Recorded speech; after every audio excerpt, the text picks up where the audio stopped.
โยมทั้งหลายมีอารมณ์ผ่อนคลายนี่ดูสบายสบายอะนะดูแบบแบกบะหามอย่างสิอย่างนะดูเบาๆดูหูเลยว่านี่สังคมสบายสบายเนี่ยก็อยากให้เป็นอย่างนั้นแต่บางครั้งเอาไปเจอบางคนบางที่บางแห่งบางคนโอ้โยมหน้าตามันตึงนะรู้สึกมันรู้สึกหนักรู้สึกแบกนะเพราะฉะนั้นญาติโยมทั้งหลายก็ต้องนะฝึกนะหรือก็เจริญอย่างอีกมากมายถ้าเจอแบบหนักๆเลยนะถ้าหน้าตาแบบเครียดๆนะดูแล้วรู้สึกมันตึงเครียดก็ลองสนทนาดูกับหูเลยว่าโอ้มีอะไรอย่างที่แบกไว้ในใจมากมายคนเฮานี่มีสองแบกนะโยมแบกภายนอกแบกภายในมันนักทั้งสองนะโยมนักทั้งสอง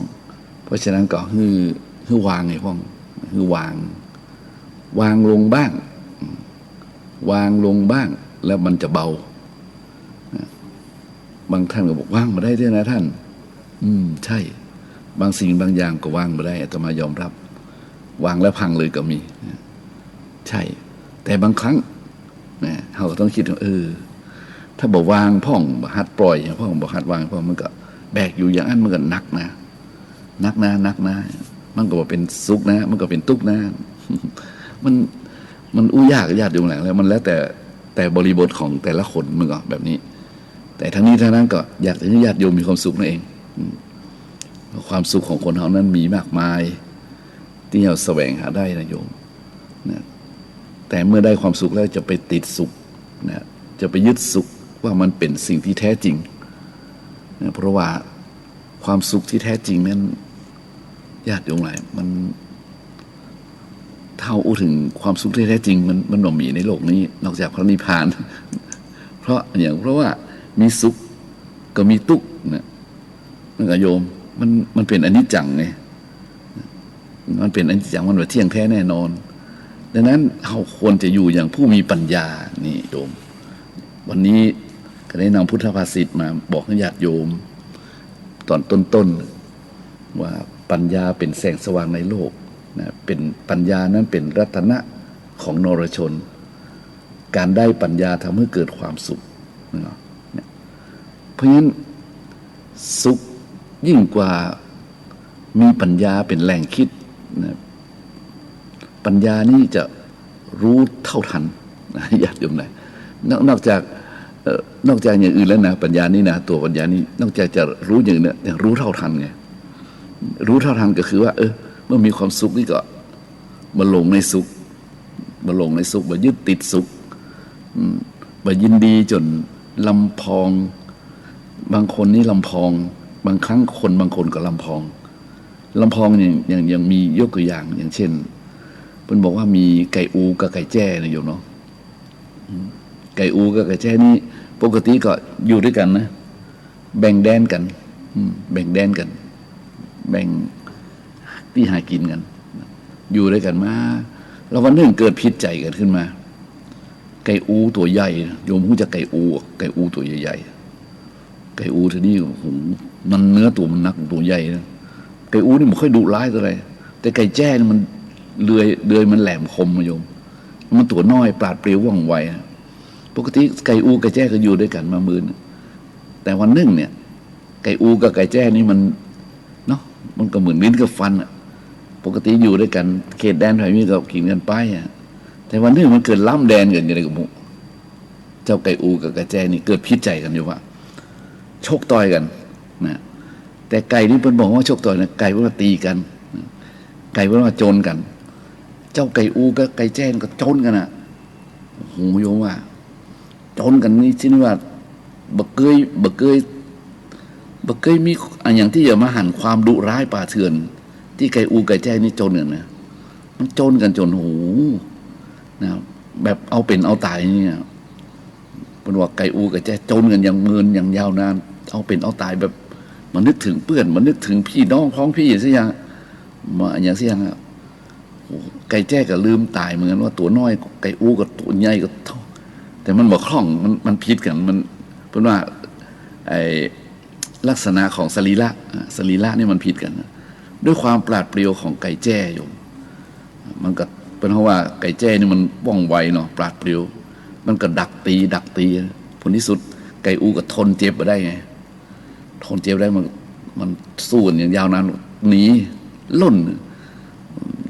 ไก่แจ้ไล่มันก็ล่นหัวซุกหัวซุนด้วยนะไก่อูหัวซุกหัวซุนโอ้โหไก่แจ้ขันว่าไก่อูการแล้วก็ลำพองพยองใหญ่เลยนี่ลำพองพยองใหญ่เลยมันลืมตัวไปเลยบินขึ้นไปบนหัวสูงขันนะ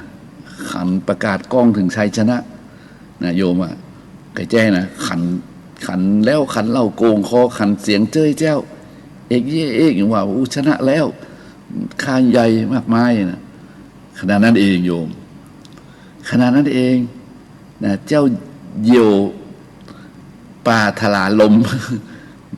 เจ้าเหยี่ยวนี่มาจากไหนบอกหูโยมกำลังหิวหาอาหารเลยหันไก่แจ้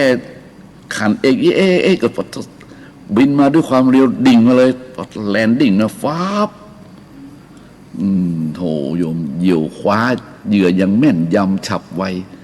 นะขาหนึ่งของเหยี่ยวเนี่ยคว้าคอขาหนึ่งขยุ่มเข้าที่หลังเรียบร้อยกลางอากาศเนี่ยตายกลางอากาศเลยไก่แจ้ตายกลางอากาศจะเดี๋ยวอะไรความสุขของไก่แจ้ที่ประกาศกล้องมีน้อยเดียวมีกำเดียวมีแวบเดียว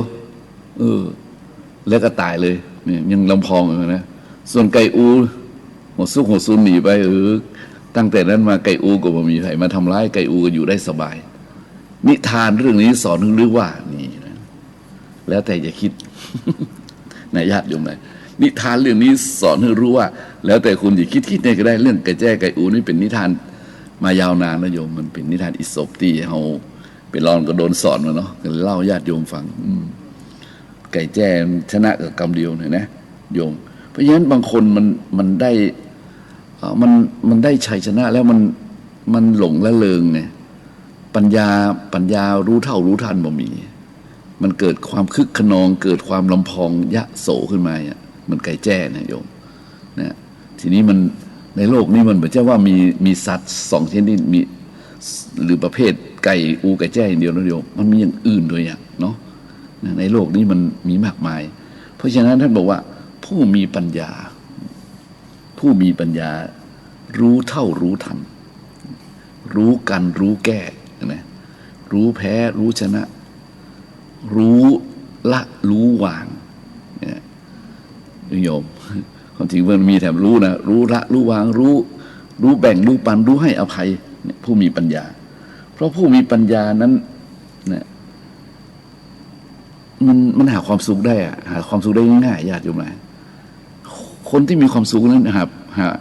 คนที่มีปัญญานั้นหาความสุขได้ง่ายๆเพียงแต่คิดบวกกับมีความสุขแล้วโยมว่าคิดดีเนี่ยหรืออย่างเรื่องไก่แจ้ไก่อูก็คือพอมีความสุขปุ๊บนี่นะผู้มีปัญญานี่จะรักษาความสุขไว้ได้เหมือนโยมจะรักษาความสุขไว้ได้ยาวนานคือบ่ประมาทอ่ะเพราะฉะนั้นก็อยากให้ญาติโยมทั้งหลายเนี่ยอะไรดีโยมพิจารณาอย่างบ่อยๆเพราะคนที่พิจารณาอะไรเสมอนะพิจารณาอย่างอยู่บ่อยๆนะบอกว่าอยู่ทางคดีโลกหรือทางคดีธรรมบอกว่าอยู่เป็นฝ่ายบรรพชิตหรือฝ่ายคฤหัสถ์ญาติโยมหลายเนี่ยถ้าพิจารณาอยู่บ่อยๆโยมเพิ่นบอกว่าสมองนี่ก็เหมือนมีดปัญญานี่ก็เหมือนมีดอะมีดยิ่งฝนยิ่งคมนะยิ่งลับยิ่งคมยิ่งฝนยิ่งคมสมองสติปัญญาก็ยิ่งคิดยิ่งใจก็ยิ่งคล่องแคล่วว่องไวเพราะฉะนั้นในทางพุทธศาสนานี่เป็นส่งเสริมเรื่องเป็นบอกว่าปัญญาเนี่ยประเสริฐกว่าทรัพย์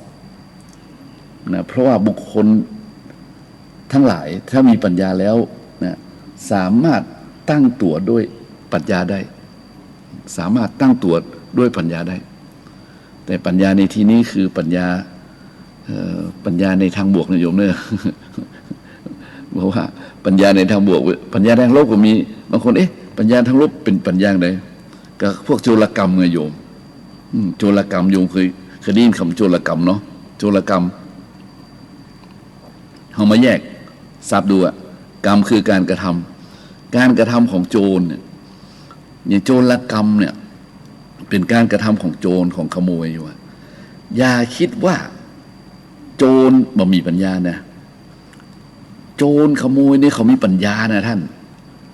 นะแต่มันเป็นปัญญาในทางลบถ้ามาอั้นเขาอย่าไปโจรกรรมได้อย่างไรใช่ไหมอย่างประเดี๋ยวนี้ซับเน็ตเนี่ยโจรกรรมทางคอมพิวเตอร์เนี่ยโยมนะอย่างว่าทรัพย์สินทางปัญญาทางเทคโนโลยีมีการขโมยปัญญามีการ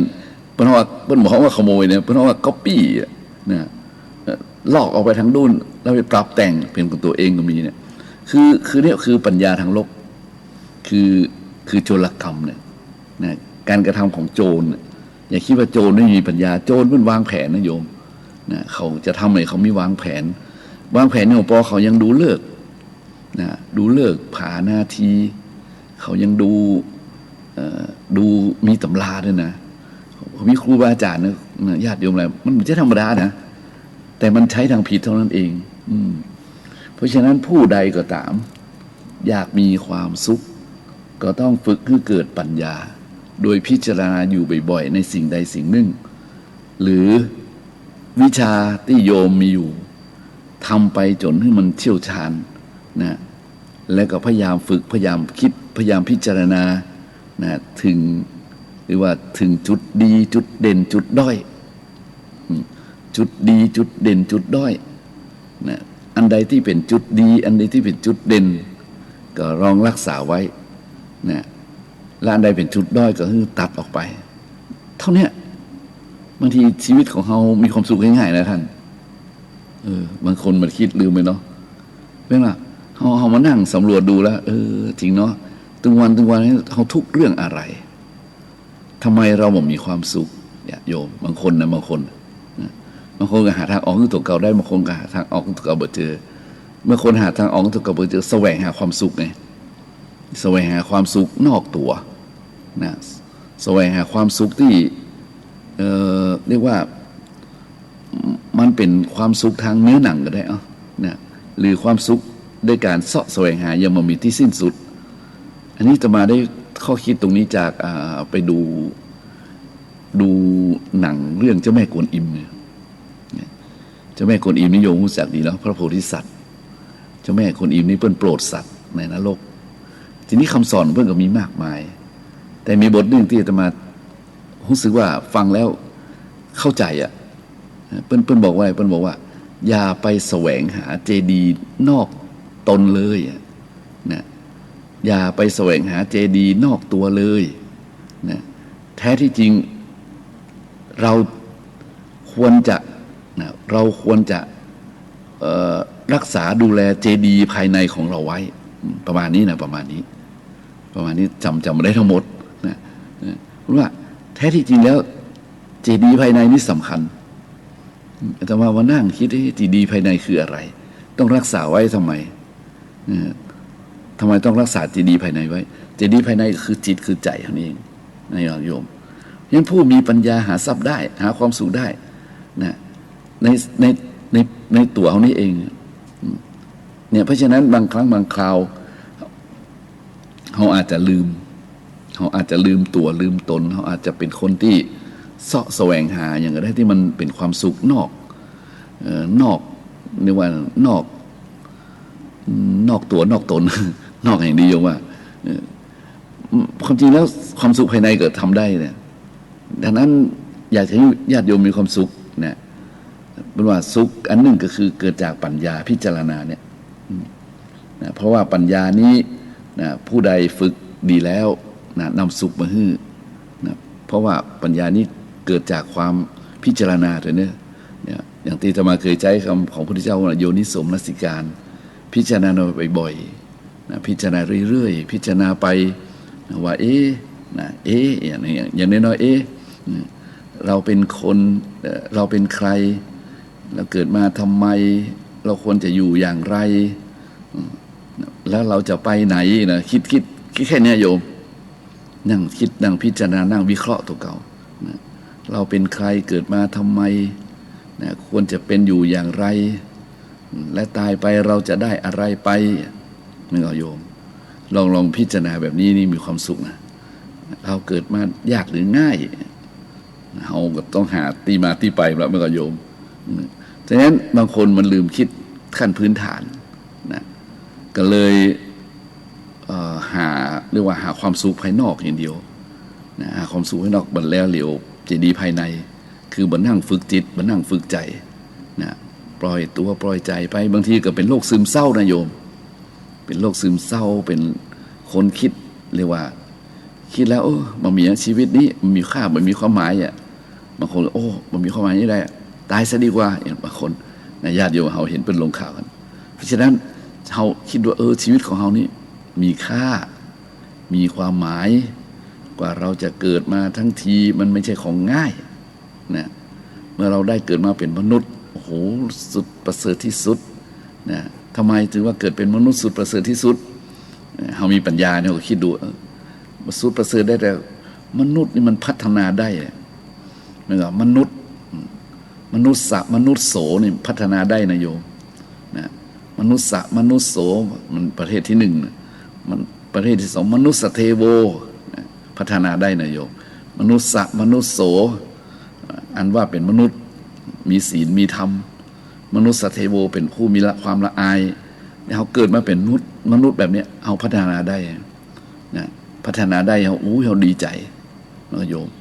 เขาดีใจพัฒนาได้เพราะพัฒนาได้ทำให้จิตใจของเขาเนี่ยสงบได้สะอาดได้สว่างได้นะสามารถทำให้ดีขึ้นได้นี่คือมนุษย์โสสามารถรักษาศีลได้คือตานได้ภาวนาได้นายญาติโยมทั้งหลายอันนี้แหละอันนี้นี่เป็นสิ่งที่เราท่านทั้งหลายได้มาแล้วเนี่ยเราบุคคลจะมองเห็นว่ามันไร้ค่านี่เอาพัฒนาได้มนุษย์โสมนุษย์เทโวโอ้โหเรามีความสุขแล้วได้เกิดเป็นมนุษย์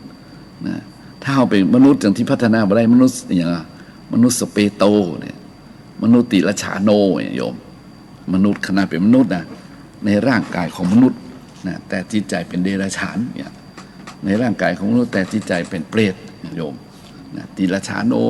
เดรัจฉานมนุษย์ตัวเป็นคนแต่ใจเป็นเดรัจฉานเดรัจฉานนี้ต้นว่ามันความจริงแล้วเดรัจฉานนี้ในศัพท์จริงๆคือสัตว์ที่ไปตามขวางนะไปตามขวางคือกระดูกสันหลังนี่ไปตามขวางอย่างสัตว์สี่ตีนสัตว์เลื้อยคลานมนุษย์เทวดามนุษย์อย่างคนเราธรรมดานี่จะหลังตั้งตรงหลังตั้งตรงขายืนตรงว่าไม่ใช่สันหลังนี่แนวราบไปกับโลกไม่ใช่แผ่นดินไม่ใช่เพราะฉะนั้นแปลว่าไปตามขวางคือเดรัจฉานนั้นสัตว์เดรัจฉานเนี่ยยากที่จะพัฒนาได้ให้ถึงทานให้ถึงศีลให้ถึงภาวนาได้นะโยมอย่างมากก็แค่เป็นสัตว์แสนรู้สัตว์มีความกตัญญูนะสัตว์มีความซื่อสัตย์นั้นได้อยู่แต่จะพัฒนามาได้นะเพราะฉะนั้นคนที่บ่ให้ทานคนที่บ่รักษาศีลคนที่บ่ภาวนานะญาติโยมหลายก็เหมือนกับมนุษย์ติรฉานนั่นแหละนะคือบ่พัฒนาบ่ยอมพัฒนาเมื่อบ่ยอมพัฒนาบ่ยอมสอนตัวเก่าบ่ยอมพิจารณาแล้วก็กลายเป็นคนขวางไงขวางบุญนะตัวเองก็ทำบาปเนี่ยทำบาปมากกว่าทำบุญโยมบ่สนับสนุนบุญเนี่ยนะบ่สนับสนุนบุญนี่ก็คนมาสนับสนุนบุญนี่ก็มีนะหันเพิ่นทำบุญแล้วเป็นบ่ม่วนใจก็มีนะโยมมันเกิดความเดือดร้อนขึ้นมานะคนที่บ่ทำบุญนะก็ยังว่าเฉยๆกันว่าดีนะแต่บางคนบ่ทำบุญยังบ่พอนะโยมแต่หันเปิ้นทำบุญหันเปิ้นทำความดีหันเปิ้นมีความสุขหันเปิ้นแบ่งปันหันเปิ้นให้ทานหันเปิ้นรักษาศีลหันเปิ้นภาวนาเนี่ยตัวเก้าบ่ม่วนใจเนี่ยในญาติโยมแหละตัวเก้าเป็นอันหยังเนี่ยนั่นแหละแต่มาบอกนั่นแหละมนุษย์สติราชาโนล่ะนะมันขวางไงมันเป็นบาปนะโยม บางคนทำมีกระทั่งมีในโลกนี้มีมากมายเขาเห็นแล้วไปได้เหมือนกับละครนั่นแหละโยมหนังละครย้อนสะท้อนดูชีวิตจริงคล้ายๆกันเลยอย่าไปว่าละครน้ำเน่าชีวิตจริงๆเน่ากว่าละครก็มี นะเพราะฉะนั้นเฮาเนี่ยใดนิยมนี่แหละเฮาก็ต้องมาพิจารณานี่เห็นไหมเฮาเนี่ยเกิดมาดีแล้วนะมาด้วยบุญมาด้วยความดีมาแล้วจะต้องมีความสุขและจะต้องพัฒนาตัวเก่าให้ดียิ่งขึ้นไปนะโดยปัญญานะนี่แหละมนุษย์ตีแบบประเภทที่สามมนุษย์ตีละชาโนนี่ใจไม่ได้มนุษย์สเปโตแฮมนะโอ้ยมนุษย์สเปโตนี่ก็เหมือนกันโย้ยนะมนุษย์สเปโตนี่มนุษย์แบบเปรตนี่นะมนุษย์แบบเปรตนี่มันหิวกระหายอยู่เสมอเอานึกถึงคนที่ไปเกิดเป็นเปรตนี่เนาะโยมเนาะในนิทานธรรมบทของชาดกพวกเนี้ยที่เป็นเล่าไว้นะเมื่อวันนี้เป็นเปรตนะเมื่อวันนี้เป็นเปรตเมื่อคืนนี้เป็นเทวดานะเป็นเปรตพอได้พบพอได้เวลาเป็นเปรตปุ๊บนี่ก็โอ้มันหิวกระหายมันระบบเผาผลาญมันคงจะทำงานตลอดเวลาต่อมาว่านะโยมนี่อู้ง่ายๆเข้าใจว่าตลกเลยนะระบบเผาผลาญต้องหิวตลอดนะแล้วมันหูจักอิ่มเนี่ยมันหูจักอิ่มเนี่ยโยมมันหูจักอิ่มมันเผาผลาญดีเหลือเกินนะระบบของเปรตเนี่ยนะหิวโหยเราดูในภาพวาดปากก็น้อยต้องใหญ่นะโยมผมบอกว่าถ้ามันมีอย่างกินกับจิกกินเนื้อตัวเก่าเนี่ยนะจิกกินเนื้อตัวเก่าโอ้กินเนื้อตัวเก่านี่ลำบากที่สุดเลยโยมเนาะมันกินเนื้อตัวเองนี่มันเหมือนกับเคยเล่าให้โยมฟังไงที่ว่าในเมืองหนึ่งเป็นเมืองแห่งศีลแห่งธรรมนะเจ้าเมืองมันก็มีศีลมีธรรมทุกวันศีลทุกวันพระวันอุโบสถศีลนี่มันก็ถืออุโบสถศีลกันเจ้าบ้านเจ้าเมืองมันก็ถืออุโบสถศีลกันนะสำนักพระราชาในวังสำนักพระราชวังมันก็ถือศีลกันพระเจ้าแผ่นดินมันอยู่ในศีลในธรรมนะแล้วก็ในหมู่กลุ่มของคนมันก็มีคนที่ดีก็มีคนที่ชั่วก็มีแต่ไหนจะไล่ไปเนี้ยนะเรื่องมันก็เล่าว่านะมีปุโรหิตนะปุโรหิตนี่เป็นประเภทที่ว่าเป็นอาจารย์ของพระราชาเนี่ยแล้วทำงานแถมอย่างหนึ่งก็คือว่าคดีเป็นมีอาชีพทนายความว่านั่นแหละญาติโยมหลายทีนี้ก็คนอื่นเว้นถือศีล8กันได้หมดนะอุโบสถศีลกันได้หมดเนี่ยวันศีลวันพระเนี่ยแต่ปุโรหิตท่านนี้ไม่ยอมที่ไม่ยอมเพราะไปติดใจในอามิสสินบนเนี่ยแล้วโยม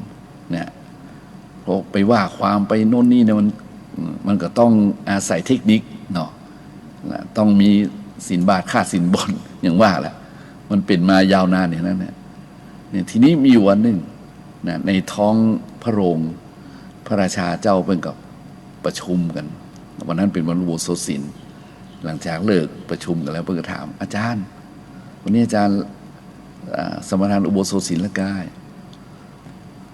ปุโรหิตก็เกรงอาจยาเนาะเกรงใจพระราชา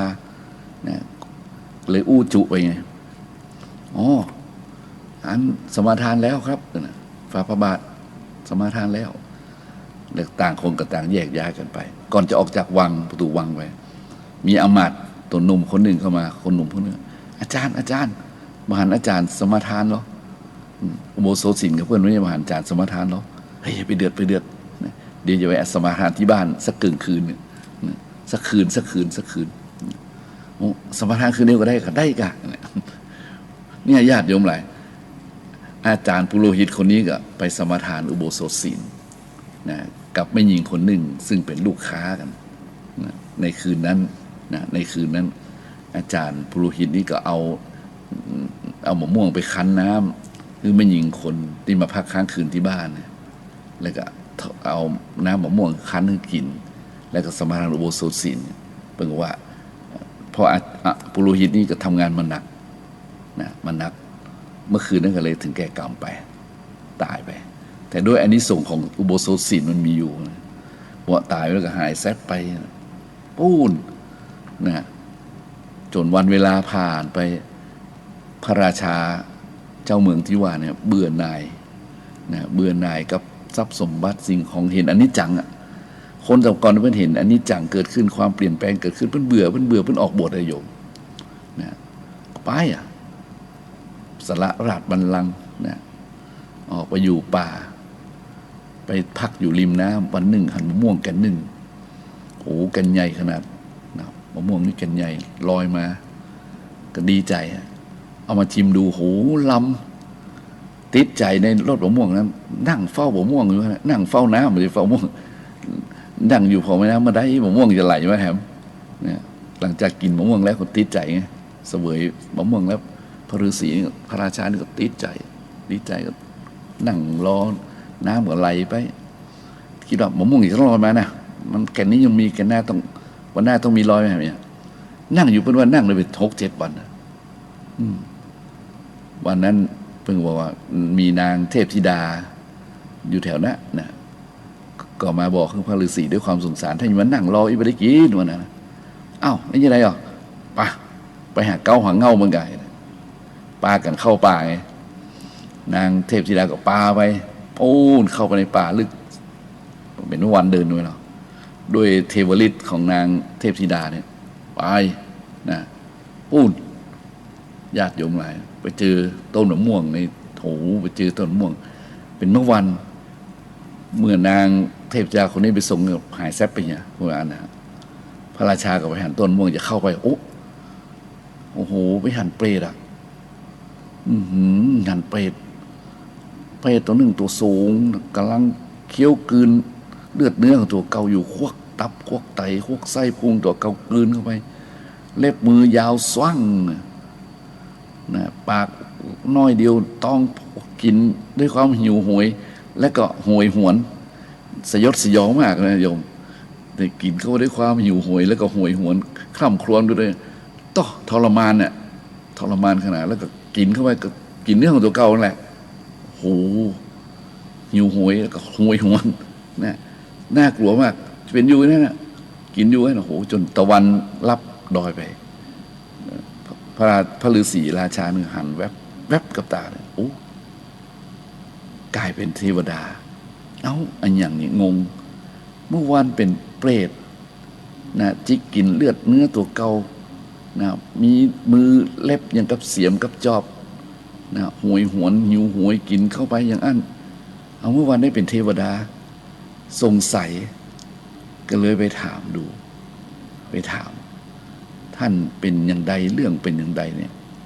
นะเมื่อวันเป็นเปรตน่ากลัวมากเมื่อคืนท่านเป็นเทวดาอย่างไรเนี่ยเทวดาก็หันพระฤาษีจำได้โอ้มหาบพิตรออกบวชกันจะพูดจักบอกว่าเนี่ยผมปุโรหิตเก่าของท่านก็เลยเรียกว่าเทพนิมิตเนาะเล่าเรื่องความหลังอาจารย์ปุโรหิตนั่นเองถ้าอาจารย์จะไม่เป็นเอี้ยปุโรหิตกับซึ่งเป็นเทวดาความผิดของผมก็มีอยู่นะผมไม่ได้รักษาอุโบสถศีล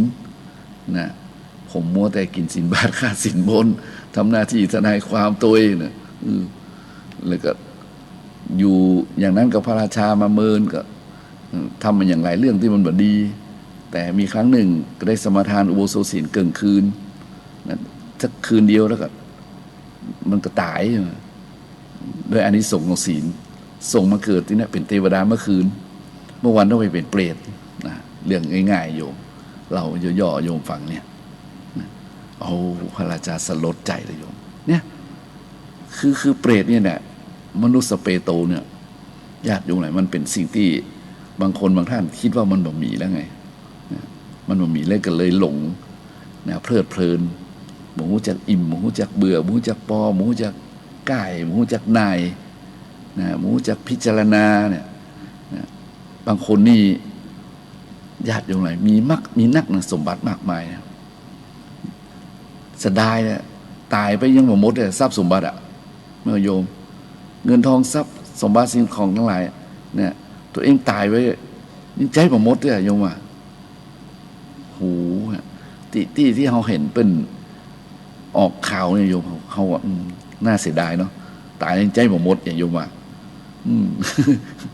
โยมแล้ว แล้วเขาคิดดูดีด้วยปัญญาเนี่ยด้วยปัญญาของทางพุทธศาสนาเนี่ยชีวิตของผู้อยู่ด้วยปัญญาว่าประเสริฐสุดเนี่ยปราชญ์กล่าวอย่างนั้นนะปัญญานี่ก็จะต้องแยกแยะออกนะโยมผู้มีทรัพย์ต้องแยกแยะออกนะไม่ใช่ว่า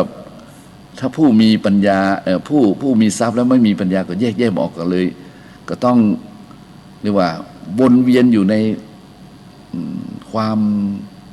อย่างดีโยมความโลภนะที่มันไม่เคยบกพร่องลงไปเลยความโลภเนี่ยความโลภนี่มันไม่เคยพร่องไปสักนิดนะติดกับความสุขสนุกสนานใช้ชีวิตอย่างสำราญอย่างหมอปอนะโยมนะแล้วก็เป็นมนุษย์สเปโตเนี่ยมันหิวกระหายอยู่เสมอเนี่ยญาติโยมหลังลองคิดดูเลยว่าถ้าปัญญาไปแยกออกมาโยมบ่ได้คิดบ่ได้พิจารณาโอ้ยังมากกว่า100 ปีเนี่ยบ่ได้พิจารณาโยมผลที่สุดมาก็น่ากลัวนะน่ากลัวนะเพราะฉะนั้นเนี่ยอาจารย์ถึงบอกเฮาทั้งหลายโชคดีนะได้เกิดมาเป็นมนุษย์พบพระพุทธศาสนานะควรเจริญปัญญาให้มากๆนะคิดอย่างไรก็ได้ทำอย่างไรก็ได้ญาติโยมหลายที่จะบริหารจัดการกับตัวเก่านะโดยทรัพย์สมบัติสิ่งของเงินทองที่มีอยู่ก็ดีนะด้วยอย่างแล้วแต่นะทำไปทั้งสองอย่างทั้งทางโลกและทางธรรมทั้งชาตินี้และชาติหน้าเห็นไหมคือว่าทั้งมันสมบัติมันมีโลกมนุษย์สมบัติสวรรค์สมบัติแล้วยังบอกว่านิพพานสมบัติไอ้โยมนะไม่หรอกอันนี้เขามนุษย์สมบัติเขาได้เกิดมาเป็นมนุษย์เขาใจสมบัติในโลกมนุษย์ที่พอเพียงนะคือพอเพียงคือเพียงพอนะกับสมบัติที่เรามีอยู่นะและก็บ่ยึดติดจนเกินไปมันยึดติดจนเกินไปแบบใช่ว่าคารวะญาติโยมบอกควรจะปล่อยวางจนเกินไปก็ใช่แต่บอกควรจะยึดติดจนเกินไปนั่นแหละนะคือหมายความว่าให้อยู่ในระดับกลางๆนะกลางๆคือมีแล้วหู้จักใจนั่นแหละคือมีแล้วหู้จักใจนะใจให้เป็นประโยชน์นี่เห็นไหมใจให้เป็นประโยชน์ที่อู้นี้เพราะอย่างว่าคนมีนักเกินมีนักเกินนะคนที่มีปานกลางมีน้อยเขาบอกว่านะโยมแต่คนที่มีนักเกินนี่ดิเนี่ยมีนักเกินนี่ต้องรู้จักบริหารจัดการแต่ต่อมาฟังรายการวิทยุของครูบาอาจารย์ทั้งหลายเนี่ยเพิ่นประกาศญาติโยมทำบุญทำทานเนี่ยเขาก็ดูนะก็ส่วนมากก็เป็นญาติโยมทั้งหลายเนี่ยทั่วไปเนี่ยทำไปก็ดีนะแต่คนมั่งมีสีสุขเพิ่นก็ทำระดับหนึ่งเพิ่นทำเยอะกว่านะญาติโยมหลายบางคนนะบางท่านทำเยอะนะปีนึงเป็นแสนเป็นล้านนะทำบุญทำทานนี่นะมันใช่บอกเพิ่นบ่ทำนะแต่เพิ่นบ่ได้มาทำกับหมู่เฮากลุ่มเฮาเขาอีกบ่ได้เพิ่นมาทำในตีหนึ่งซึ่งเป็นการสงเคราะห์ที่ใหญ่กว่าแล้วก็เรียกว่านี่แหละที่คนมันลำบากเดือดร้อนเพิ่นก็มีอยู่มันใช่บ่มีอันนี้นี่ก็ต้องโมทนากับเพิ่นแต่ส่วนมากนะญาติโยมหลายส่วนมากแล้วก็จะมีมานักส่วนมากแล้วจะมีมานักคนจะเสียสละคนจะที่จะมีเรียกว่ามีทรัพย์แล้วเอาใช้ประโยชน์นะประโยชน์ทั้งส่วนตัวส่วนรวมส่วนสังคมนี่นะญาติโยมหลายมันมีแต่มันมีหลายนะมีหลายเพราะฉะนั้นก็ญาติโยมหลายก็จะไปคิดจนเรียกว่าปวดหัวนะคิดพอดีเนาะอันนี้แหละเรียกว่าปัญญานะปัญญานะวันนี้อู้เรื่องปัญญานะคิดพอดีเพราะปัญญาเป็นแสงสว่างในโลกพระอาทิตย์สว่างกลางวันพระจันทร์สว่างกลางคืนนั่นเราอยู่เนาะส่วนปัญญาคือแสงธรรมเนี่ยสว่างทั้งกลางวันและกลางคืนนะปัญญาเป็นรัตนะเป็นแก้วของคนทั้งหลายนะแก้วในที่ก็คือมณีอันมีค่านะก็คือปัญญานะคนใดได้ปัญญาคนนั้นก็จะทำให้มีความสุขนะปัญญานั้นเกิดจากการพิจารณาเรียกว่าภาวนาจินตามยปัญญานะโยมปัญญานั้นเกิดจากการภาวนาก็คือสงบนิ่งใสนะและยกจิตขึ้นพิจารณาสภาวะธรรมนะโยมเนี่ยเรียกว่าภาวนามยปัญญาเพราะฉะนั้นคนที่รู้จักภาวนานะโยมก็จะมีปัญญานะโดย มีปัญญาโดยการยกจิตนะต้องยกจิตขึ้นรู้จักสภาวะแห่งจิตนะสภาวะแห่งจิตก็คือพินิจพิเคราะห์เรื่องจิตตัวเก่ามันต้องพิจต้องไปคิดเรื่องจิตคนอื่นนะโยม ต้องคิดเรื่องจิตของตัวเก่านะการภาวนาเนี่ยเดี๋ยวเขาอู้ตรงนี้น้อยนึงโยมไปแค่หลับซะนะการภาวนาอย่างหนึ่งนอกจากทำให้จิตสงบเนี่ยก็คือพิจารณาจิตตัวเก่านะยกสภาวะจิตของตัวเก่าว่าตอนนี้จิตของตัวเก่าอยู่สภาวะใดนะสภาวะคือมีความทุกข์หรือมีความสุขหรือบ่ทุกข์บ่สุขนะมีความโทมนัสหรือว่ามีความโทมนัสคือความกัดอกกัดใจนะพิจารณา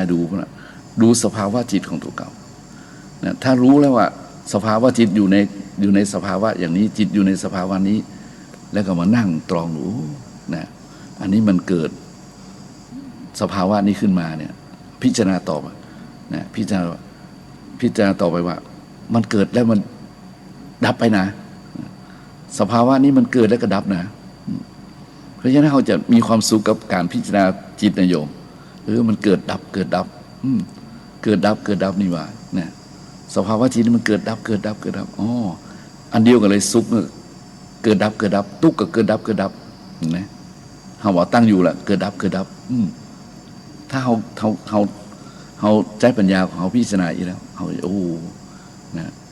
สภาวะใดนะที่มันเกิดขึ้นในจิตของเฮารู้เท่าทันมันทันทีเลยโยมเฮาก็ได้เรียกว่ามีได้ความสุขจากปัญญาคิดจากการภาวนานั้นอันนี้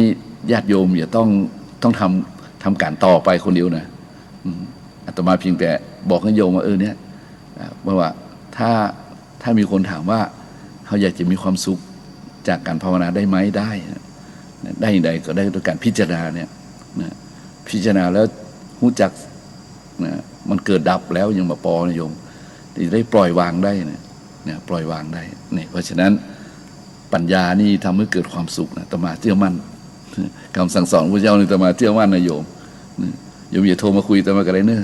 ตี053-114-332 โยมวันนี้ก็อู้ถึงเรื่องปัญญาปัญญาก็อู้ถึงเรื่องอย่างไรย่างสรุปแล้วก็คือเมื่อมาอยู่ในกลุ่มของปัญญากลุ่มปัญญาเพราะว่าปัญญาประเสริฐกว่าทรัพย์ญาติโยมนะถ้าใครได้ปัญญาแล้วนะมันจะหาทรัพย์ได้เนี่ยหาทรัพย์ได้คนมีปัญญาหาทรัพย์ได้ธรรมะเชื่อมั่นโยมจะได้นักได้น้อยจะได้จ้าได้โวยมันถึงได้นะโยมถึงได้คนมันมีปัญญานี่ขนาดมีทรัพย์ยังรักษาทรัพย์ไว้ได้เลยแม้แต่ชีวิตหรืออวัยวะยังรักษาไว้ได้เลยถ้าคนมันมีปัญญาเนี่ยทรัพย์มีก็หมดมวยบรรณาหมดอะโยมมีทรัพย์โดนเป็นหลอกล่อไปหมดเพราะมีปัญญาคนมีปัญญาหาทรัพย์ได้แน่นอนนะเพราะฉะนั้นคนมีปัญญาก็ต้องหาความสุขได้จากการใช้ปัญญาของตัวเก่าพิจารณาเนี่ยแต่ว่าเลยเชื่อว่าครูบาอาจารย์ทั้งหลายที่เพิ่นอยู่ถ้ำอยู่ป่าอยู่เขาอยู่ดอยนะครูบาอาจารย์ที่เพิ่นอยู่วัดในอารามต่างๆเนี่ยเพิ่นมีความสุขของเพิ่นได้ก็เพราะเพิ่นมีปัญญาคิดวิเคราะห์นี่แหละนะคิดวิเคราะห์แยกแยะนะดูแล้วไม่มีอะไรทุกอย่างมันเป็นอนิจจังโยมทุกอย่างเป็นอนิจจังนี่ก็จบแล้วนะโยมทุกอย่างบ่เที่ยงแท้แน่นอนเนี่ยอย่างนี้นะฮะเปิ้นกำลังโอ้โหวุ่นวายกันในสังคมโลกนี่กำลังวุ่นวายกันนะแต่เรามองไปมุมหนึ่งมันเป็นอนิจจังความวุ่นวายมันก็บ่เที่ยงแท้แน่นอนก็เดี๋ยวมันก็เปลี่ยนไปแหละนะมันก็เราต้องไปยึดถือมันคนอื่นเป็นมีหน้าที่ของเป็นยึดถือของเป็นคือแต่ละคนมีหน้าที่ของแต่ละคนอยู่แล้วนะโยมแต่ส่วนเฮานี่เฮามีหน้าที่อย่างจุเจ้าเนี่ยตมาภาพทั้งหลายครูบาอาจารย์ท่านก็มีหน้าที่ชี้แจงแสดงเหตุผลตามคำสอนในทางพระพุทธศาสนาที่พระองค์สอนไว้นั่นก็โยมเฮาก็ทำหน้าที่ของเฮาไปเฮาก็มีความสุขของเฮาเพราะฉะนั้นผู้มีปัญญานะทำให้คนมีความสุขนะปัญญาย่อมปกครองบุคคลนั้นไว้เนี่ยนั่นแหละญาติโยมเฮาพอเลยคนมีปัญญารู้เท่ารู้ทัน เนี่ยรู้กันรู้แก้นี่นะรู้แพ้รู้ชนะรู้ละรู้วางนี่นะโอ้แต่มาว่าใจเป็นว่างได้บุยนะใจเป็นว่างได้บุยนะถึงแม้ว่าจะมีงุนงิดพ่องนะงุนงิดพ่องก็เป็นธรรมดานะอย่าเพิ่งงุนงิดเลยนี่บ่มีนะโยมนอกจากเป็นพระอรหันต์เลยนะพระอรหันต์นี่โหแต่มากับโหนะจิตของพระอรหันต์เป็นไงเขาจิตของเขายังบ่ถึงขั้นกันมั้งเนาะโยมเนาะแต่คิดได้ตามตำราพระอรหันต์เป็นโอ้โหเป็นทรงสติเนี่ยยังเรานึกถึงยังนึกถึงตอนพระเจ้าเพิ่นปณิพพานเนี่ยโยมจำได้ก็ถ้าอู้กับเฮานี่เฮาได้อย่าโคตรเลยตอนที่พอพระมหากัสสปะกำลังเดินทางระหว่างเมืองจะเข้าไปเฝ้าพระเจ้าแล้วก็มีปริพาชกนะเดินสวนทางมาแล้วก็เอาดอกไม้เอาใบไม้ใบต้นปริชัดมีใบไม้สวรรค์เนี่ยมาบอกข่าวว่าพระเจ้าปรินิพพานแล้วเนี่ยขณะนั้นเองพระอรหันต์ทั้งหลายเป็นสลดสังเวชใจนะโยมนะพระอรหันต์ทั้งหลายเป็นสลดสังเวชโอ้ประทีปแก้วดับเสร็จแล้วเนี่ยแต่ก็มีพระบวชใหม่คนหนึ่งพระสุภัททะนะจำมาผิดอู้มาโอ้ป้นตุกละกูโยมโยมคนพระที่เป็นพระอรหันต์เป็นสลดสังเวชใจโอ้จะไปเฝ้าพระเจ้าประทานเฝ้าสกรรมประทีปแก้วดับแล้วเนาะสังเวชสลดใจเนี่ยแต่ทีนี้ขณะนั้นน่ะสุภัททะเนี่ยพระภิกษุที่บวชใหม่อู้ขึ้นมาดังๆน่ะโอ้กันนี้เฮาป้นตุกละบ่ต้องมีไผว่าท่านมหาสมณะเพิ่นปรินิพพานแล้วต่อไปเฮาเป็นอิสระแล้วโยมคิดดูง่ายๆโอ้โหนะญาติโยมหลายถ้าเป็นเฮาคงจะยั่วเต็มที่เนี่ยแต่พระอรหันต์ทั้งนั้นเนี่ยโดยมีพระอาจารย์กัสสปะเนี่ยพระมหากัสสปะท่านก็นึกสลดใจโอ้ขณะนี้พระเจ้าปณิพพานเพิ่งนี้แท้ๆวันนี้แท้ๆยังมีคนอู้อย่างอี้นะกำหนดทิศว่าต่อไปจะต้องมีการชำระเห็นไหมต้องมีการสังคายนาแล้วนี่ก็เป็นที่มาของปฐมสังคายนาครั้งแรกที่ทำสัตบัญคูหาซึ่งก็มีพระอาจารย์พระมหาเถระ500 รูปเป็นพระอรหันต์ทั้งนั้นแล้วก็มีพระกัสสปะเถระเจ้านี่แหละนะเป็นต้นเป็นประธานในการทำสังคายนาครั้งนั้นเนี่ยแม่โยมนี่คือจิตของหลานเพิ่นสลดใจได้นะญาติโยมแหละแต่เพิ่นรู้เท่าทันนะแล้วส่วนปุถุชนคนธรรมดาอย่างท่านสุภัททะนี่เปรียบเทียบเห็นเลยพระองค์นี้พอได้ยินข่าวพุทธปรินิพพานโอ้โล่งใจแล้วสบายแล้วที่นี่เนี่ยแม่โยมนี่มันนี่คือเขาเห็นแล้วความสุขความทุกข์ความอะไรอย่างนี้มันอยู่ที่ปัญญานี่จริงๆนะถ้ารู้เท่ารู้ทันนี่โอ้สลดใจเนาะขนาดคนระดับพระพุทธเจ้าเนี่ยยิ่งใหญ่ขนาดไหนเนี่ยคนที่สูตรพระองค์ชราภาพอายุ80นะพรรษาขององค์เนี่ย80 พรรษาก็สามารถจะทนทานต่อสิ่งต่างๆได้ก็ต้องนิพพานไปโอ้เขาสลดใจมั้งโยมแต่ก็มีคนธรรมดาอย่างพระสุภาพระบทใหม่อู้มาอันเนี้ยอาตมาคิดดูแล้วญาติโยมคนเหล่านี้นะคนเหล่านี้จะว่าได้ดีโยมขนาดโชคดีอยู่ในสมัยพุทธกาลยังมีคนแบบนั้นอยู่กันแล้วกันนะขนาดสมัยพุทธองค์นะยังมีคนอย่างแบบสุภัททะอยู่เนี่ยก็ครับจะนับภาษาอย่างปัจจุบันนี้แล้วมันก็ญาติโยมปัจจุบันนี้เขานะสมัยก็ไม่ก็อาตมาว่านะฮะเอาเพราะฉะนั้นวันนี้ก็เลยมาบอกให้ญาติโยมแน่นอนมีปัญญานะโยมในขณะที่ทุกอย่างมันกำลังเข้มข้นนะเรียกว่าเข้มข้นในโลกนี้กำลังเข้มข้นอันอย่างพวกเข้มข้นอีกอย่างแต่เขามีปัญญาก็มองนะเอาเถอะเดี๋ยวมันก็คงมีสติกันสักวันนะเนาะเพราะว่าคนเรามีสติระลึกได้นะเมื่อระลึกได้เรียกว่าสติมาปัญญาเกิดเนี่ยมันก็คงจะมีกันระลึกได้พ่องเนาะผ่านร้อนผ่านหนาวกันมาเยอะหันอะไรอย่างก็มานักเนาะชีวิตก็บ่ใจหันยั่งยืนจีรังอย่างทรัพย์สมบัติทั้งหลายก็บ่ใจเอาไปตัวได้ไงเนาะมันก็โยมจะต้องทิ้งไว้ในโลกนี้หมดเนี่ยนะเปล่าไปเปล่านั่นก็โยมอย่างที่เพิ่นว่าเมื่อเกิดมามีอะไรมาด้วยเล่าจะมัวเมาสนุกสุขอยู่ฉไหนเมื่อเจ้ามาไม่เห็นมีอะไรเมื่อเจ้าไปก็ไม่เห็นมีเอาอะไรไปเนี่ยมันออกประมาณนั้นนะ แล้วก็โยมเกิดมามีอะไรมาด้วยเหล้าจะมัวเมาสนุกสุขอยู่ชะไหนเมื่อเกิดมาไม่เห็นมีอะไรเมื่อตายไปก็ตัวเปล่าเหมือนเจ้ามาประมาณนั้นเนี่ยปัญญามันต้องระลึกได้นะต่อมาว่านะฮะต้องระลึกได้นะเพราะฉะนั้นก็อันนี้ก็มาเป็นช่วงหนึ่งที่อาตมาภาพได้นำธรรมะนี้มาให้ญาติโยมหลายได้ฟังญาติโยมอาจจะรับไปพ้องกันได้เนาะเป็นอย่างญาติโยมบ่ายๆกันเดี๋ยวรอพระอาจารย์พระครูสิริอมรพิรัตน์มาแล้วก็จะให้ท่านเข้ารายการนำธรรมะบางสิ่งบางอย่างมาให้แก่ญาติโยมฟังวันนี้ก็ไปเจอท่านที่งานบำเพ็ญกุศลครบ7 วันของเจ้าคณะตำบลสำเลยเจ้าคณะตำบลเชิงดอยนะเขต2นะบำเพ็ญกุศลที่วัดร้องขี้เหล็กนะเป็นมรณภาพไปนะญาติโยมนะบนบอก3 โมงท่านจะมาถึงนี่นะอันนี้ก็ต้องขอแสดงความเสียใจกับพี่น้องบ้านวัดร้องขี้เหล็กตัวนี้อยู่เนอะตำบลเชิงดอยนะที่มีการสูญเสียเจ้าวาดไปนะในวัยอายุ65 ปีวันนี้เป็นปิดศพพอดีเนาะวันนี้ก็ขอญาติโยมทั้งหลายนะได้ตั้งจิตตั้งใจฟังธรรมะจากท่านพระครูสิริมาพิรัตน์ในสักคำนี้นะโยมเนาะแต่ตอนนี้ก็ฟังเพลงดอกไม้คุณธรรมชุดนี้ไปกำเดียวเนาะโยมเนาะ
ญาติโยมหลาย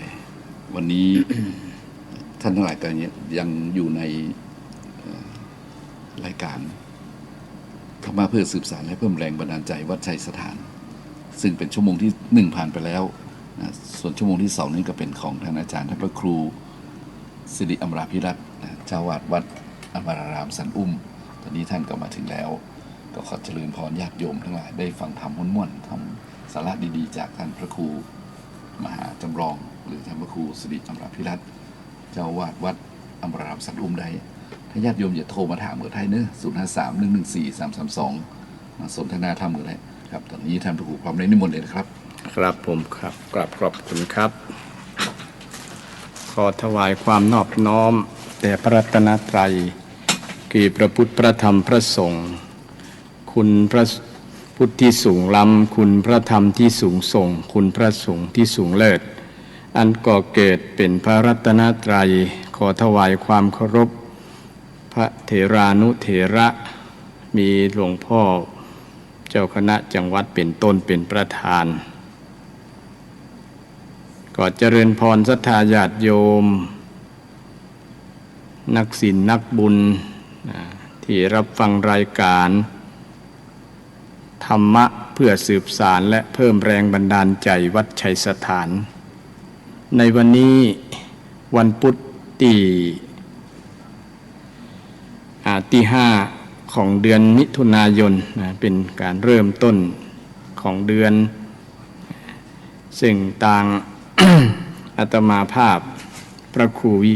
สิริอมราภิรัตน์เจ้าวาดวัดอมรามสันอุ้ม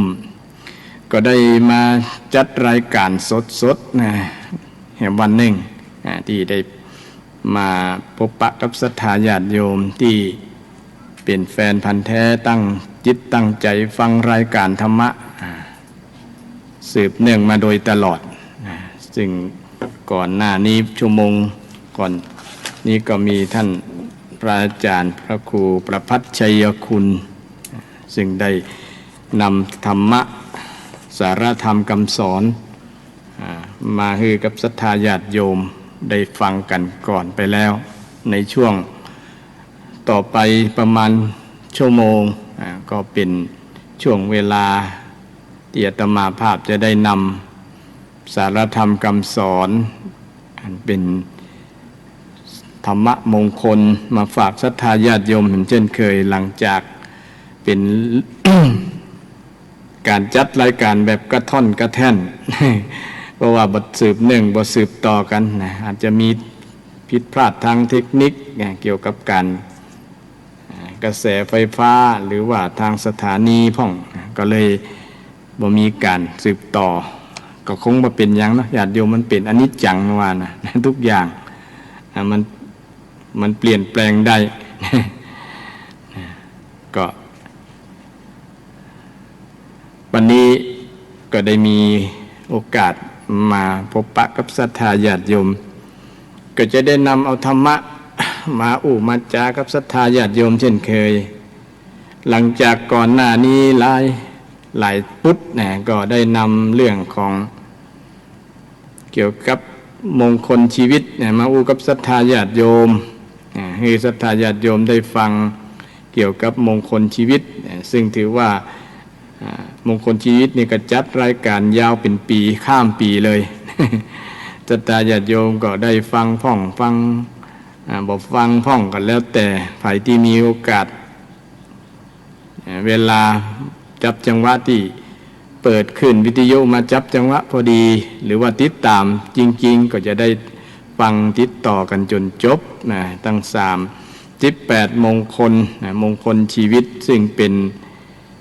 ธรรมะคำสอนที่สามารถนำไปประยุกต์ใช้กับชีวิตของเราได้ซึ่งถือว่าเป็นสิ่งที่สำคัญ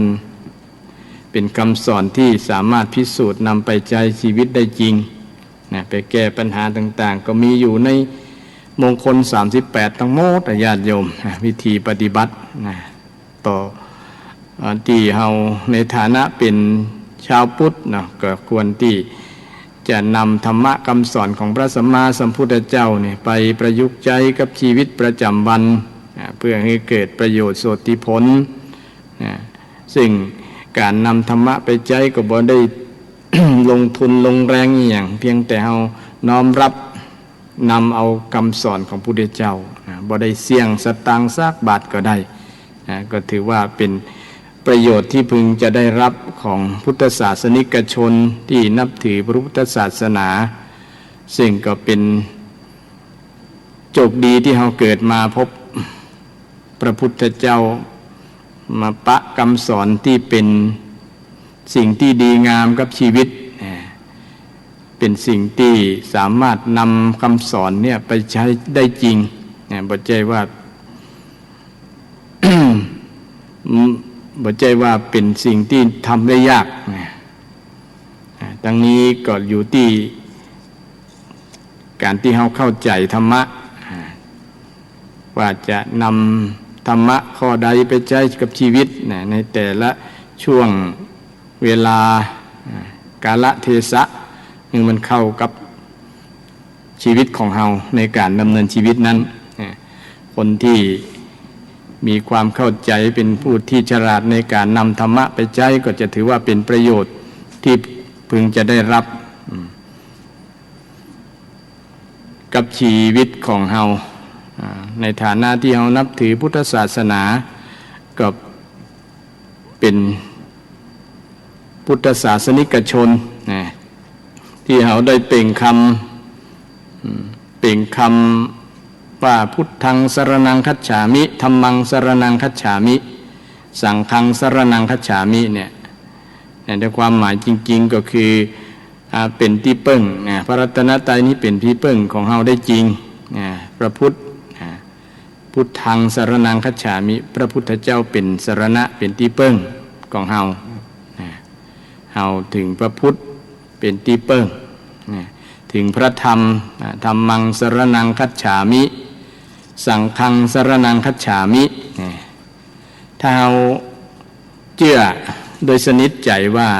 พระรัตนตรัยเพิ่งได้จริงธรรมะของพระพุทธเจ้าเพิ่งได้จริงเราก็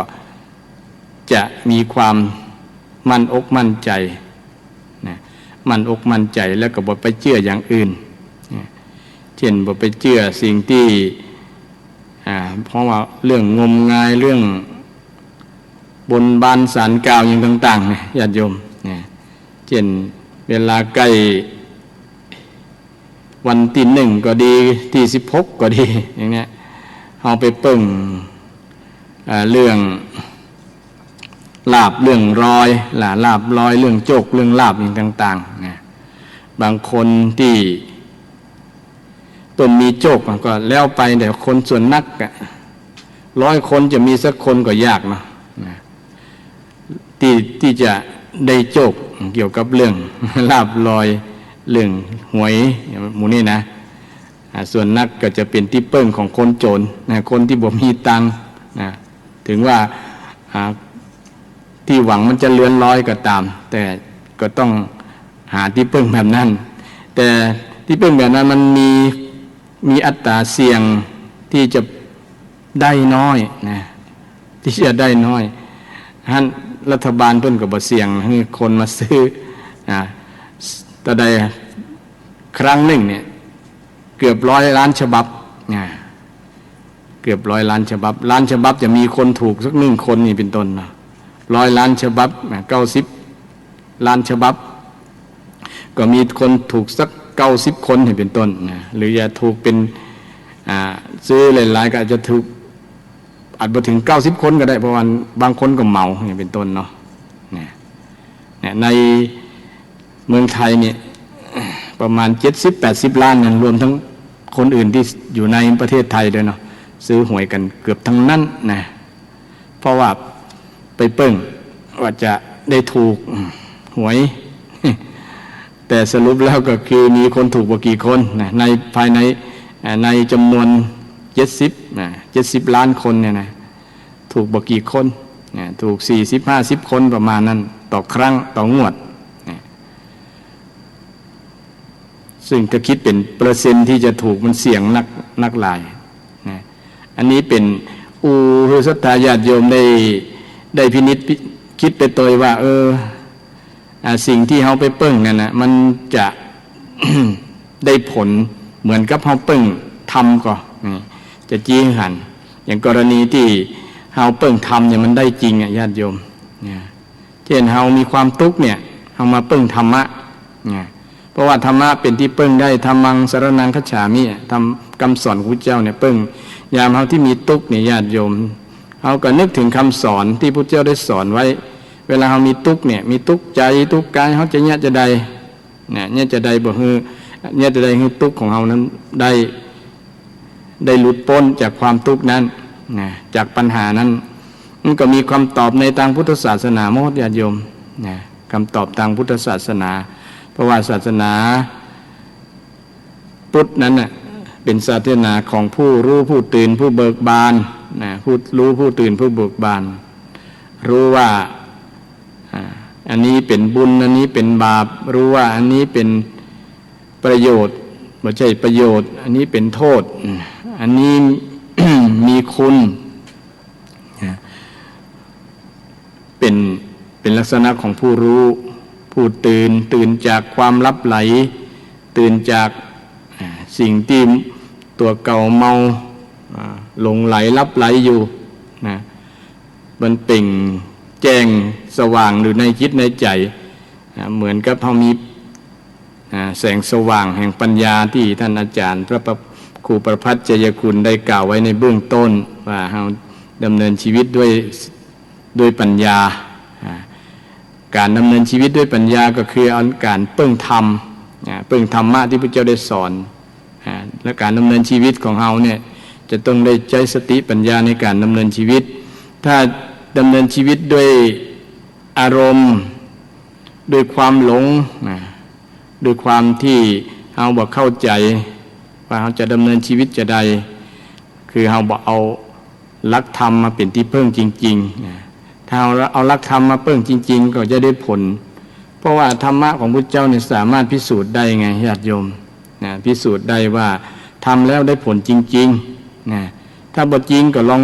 ถ้าบ่เชื่อก็ลองทดสอบดูทดลองดูเพราะคำสอนของพระพุทธเจ้าคำสอนทางพุทธศาสนาเป็นศาสนาเปรียบคล้ายๆกับวิทยาศาสตร์ก็ว่าได้คือสามารถที่จะทดลองลองผิดลองถูกได้เนี่ยพระพุทธเจ้าบ่ได้ห้ามบ่ได้เขบังคับบ่ได้บังคับให้เชื่อบ่ได้บังคับให้ทำแต่สอนให้ใจสติปัญญาในการดำเนินชีวิตว่าพระพุทธเจ้าสอนนั้นถูกจริงก็แต่ก็เราก็สามารถทดสอบได้ทดลองได้บ่มีปัญหาเลยซึ่งเป็นศาสนาที่เปิดกว้างมากๆญาติโยมที่คือคนที่ยังลังเลสงสัยแต่ก็บ่แต่ก็จริงก็ที่เปิ้งได้จริงๆคำสอนของพระพุทธเจ้าเนี่ยนี่ก็เป็น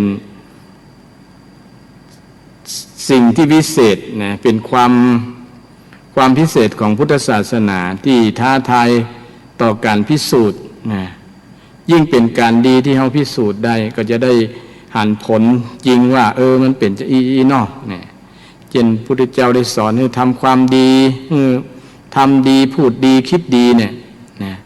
เป็นได้พระองค์ถึงสอนให้ทำแบบนั้นก็เพราะว่าการทำดีพูดดีคิดดีมันก็จะนำไปสู่ชีวิตที่ดีงามมีแต่ความสุขพ้นจากความทุกข์ใดคนที่มีความทุกข์คือทำบ่ดีบ่ดีคิดบ่ดีนั่นเองนี่ก็เป็นบทพิสูจน์ง่ายๆลองเอาไปทำบ่ดีไปเบียดเบียนไปฆ่าไปทำร้ายกันไปเบียดเบียนเรื่องทรัพย์สินเงินทองกันไปเบียดเบียนเรื่องคู่ครองเรื่องครอบครัวคนอื่นเป็นต้นมันก็จะมีแต่ความทุกข์มีแต่ปัญหามันก็พิสูจน์ได้อันนี้เป็นคำสอนพุทธเจ้าเป็นคำสอนที่ได้ศรัทธาญาติโยมได้เปรียบเทียบกันว่าการที่จะเปิ้งพระพุทธพระธรรมเนี่ยเปิ้งได้จริงก่อและ ส่วนหนึ่งของสังคมไทยไปเปิ่งสิ่งที่เกี่ยวกับมันมองบ่หัน เป็นไสยศาสตร์เป็นเครื่องลึกลับเป็นการบนบานสารกล่าวอย่างต่างๆนักหลายนะเห็นอยากจะมีอันยังกับบนบานสารกล่าวเอานะถ้าในลักษณะนี้ก็มันบนบานสารกล่าวกันได้ก็คงจะบ่มีไผโจรบ่มีไผตุกเลยเนาะญาติโยมนะคนยามมีตุกก็ขอไปบนบานมันก็หายตุกลักษณะแบบนี้มันบ่ถูกต้อง พุทธเจ้าว่ามันบ่ใช่นะถ้าคุณอยากจะเช่นอยากจะรวยเนี่ยก็ต้องสร้างเหตุแห่งความรวย นะอยากจะมีเงินมีทองก็ต้องสร้างเหตุแห่งการมีเงินมีทอง อยากจะมีคนฮักก็สร้างเหตุแห่งการมีคนฮักเนี่ยคือต้องสร้างเหตุให้ถูกแล้วผลก็จะโตยมาเนี่ยในลักษณะเหตุและผลในโยงถึงกันเนี่ยมันเป็นหลักวิทยาศาสตร์เนี่ยซึ่งสามารถทดลองพิสูจน์ได้เป็นเหตุผลเป็นการดำเนินชีวิตอย่างมีเหตุมีผลได้ใช้สติปัญญาเนี่ยเป็นคำสอนที่สามารถนำไปใช้ได้จริงและเพิ่มได้จริงเนี่ยอย่างเวลาเรามีความทุกข์ความทุกข์ของคนเราก็หลายอย่างนะญาติโยมอย่างที่พุทธเจ้าได้ทรงอธิบายในอริยสัจสี่ทุกข์เกิดจากเกิดก็เป็นความทุกข์ความแก่ก็เป็นความทุกข์ความเจ็บก็เป็นทุกข์อย่างถึงวันนี้มี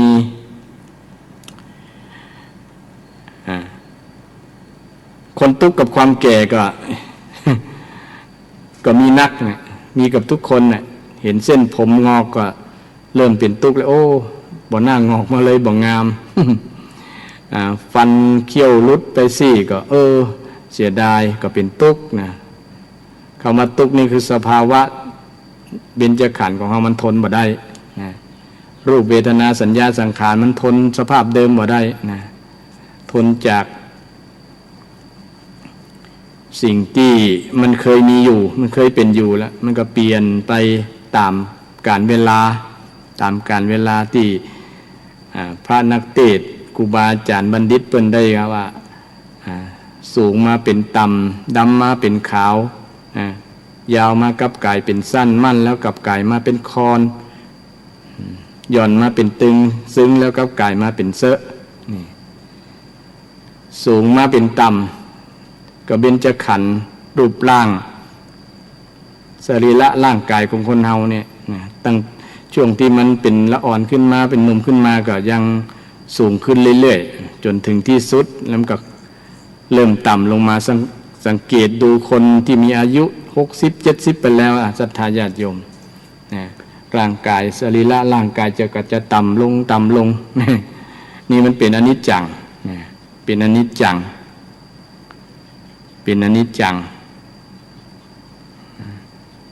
อันนี้เกี่ยวกับเรื่องความทุกข์ทุกคนมีกันหมดนะบอกว่าจะเป็นคนที่เกิด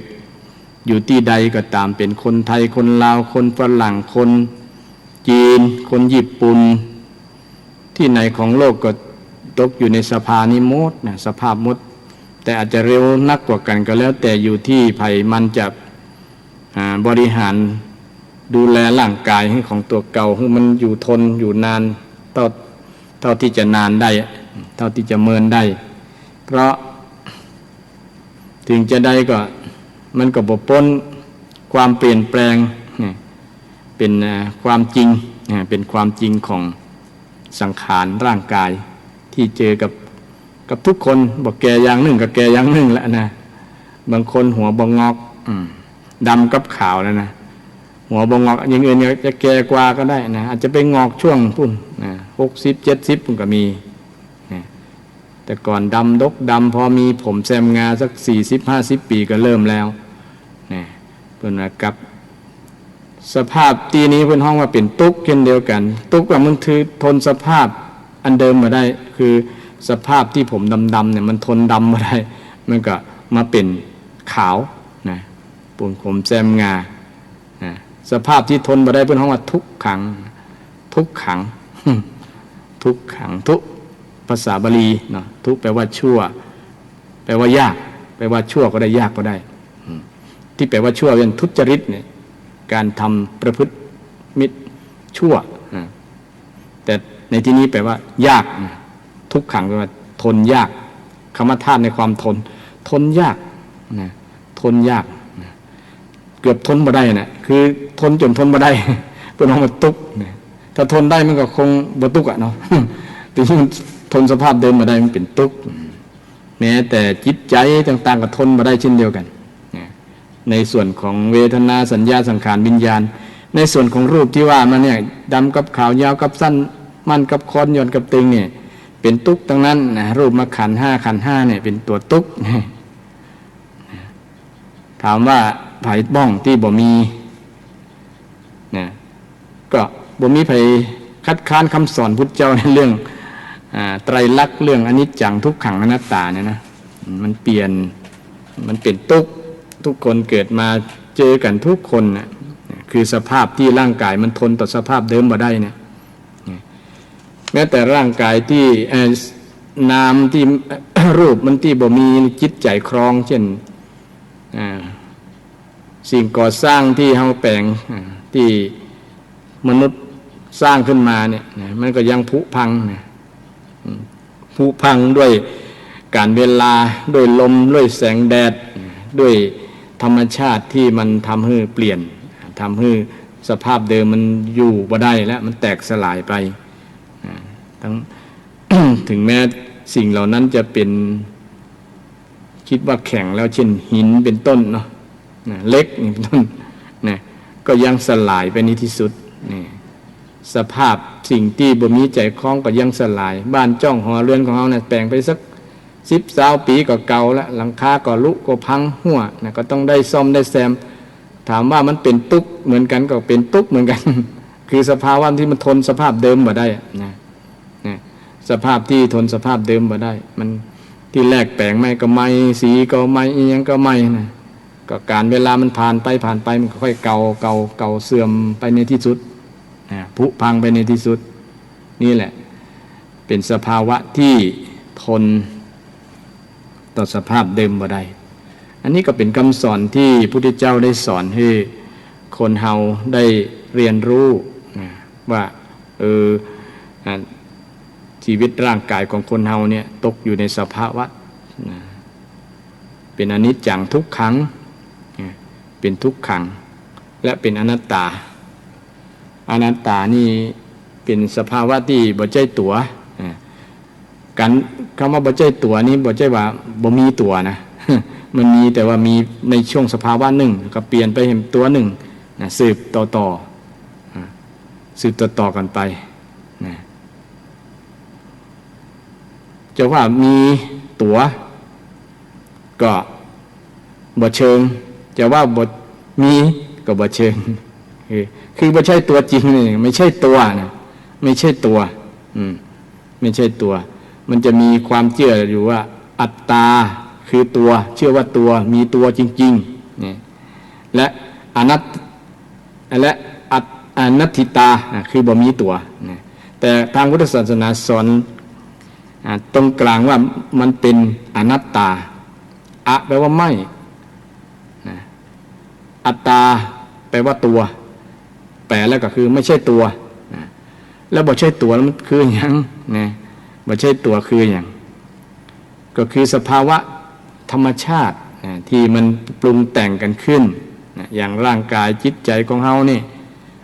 ประกอบด้วยธาตุ4กัน5อย่างที่ครูบาอาจารย์นักเทศน์เพิ่นได้เทศน์ว่า4คนหาม3คนแห่นี่นะ 4คนหามก็คือธาตุ4นี่นะหาม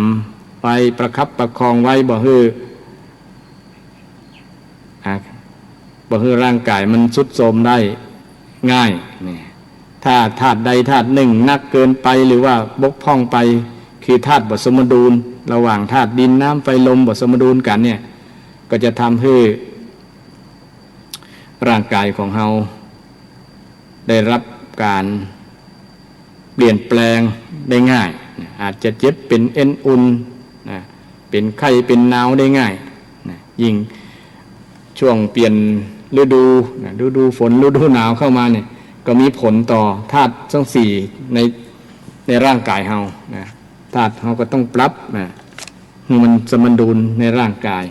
ก็จะทำให้ร่างกาย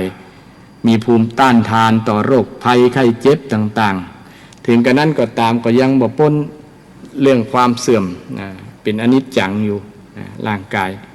มันก็ยังแก่ยังเจ็บแก่คือมันทนต่อภาพหนุ่มบ่ได้มันก็แก่ไปเรื่อยๆนะคนเฮาแก่ถึงวันแก่ตั้งแต่เกิดนะโยมแก่ขึ้นละอ่อนก็แก่มาเป็นคนหนุ่มก็แก่มาเป็นคนกลางคนแก่คนชรามันแก่ขึ้นเรื่อยๆเหมือนกับผลหมากรากไม้เหมือนกับพืชพันธุ์ธัญญาหารก็แก่ตัวขึ้นเรื่อยๆมันก็เติบโตวิวัฒนาการของธรรมชาติมันก็เป็นจะอี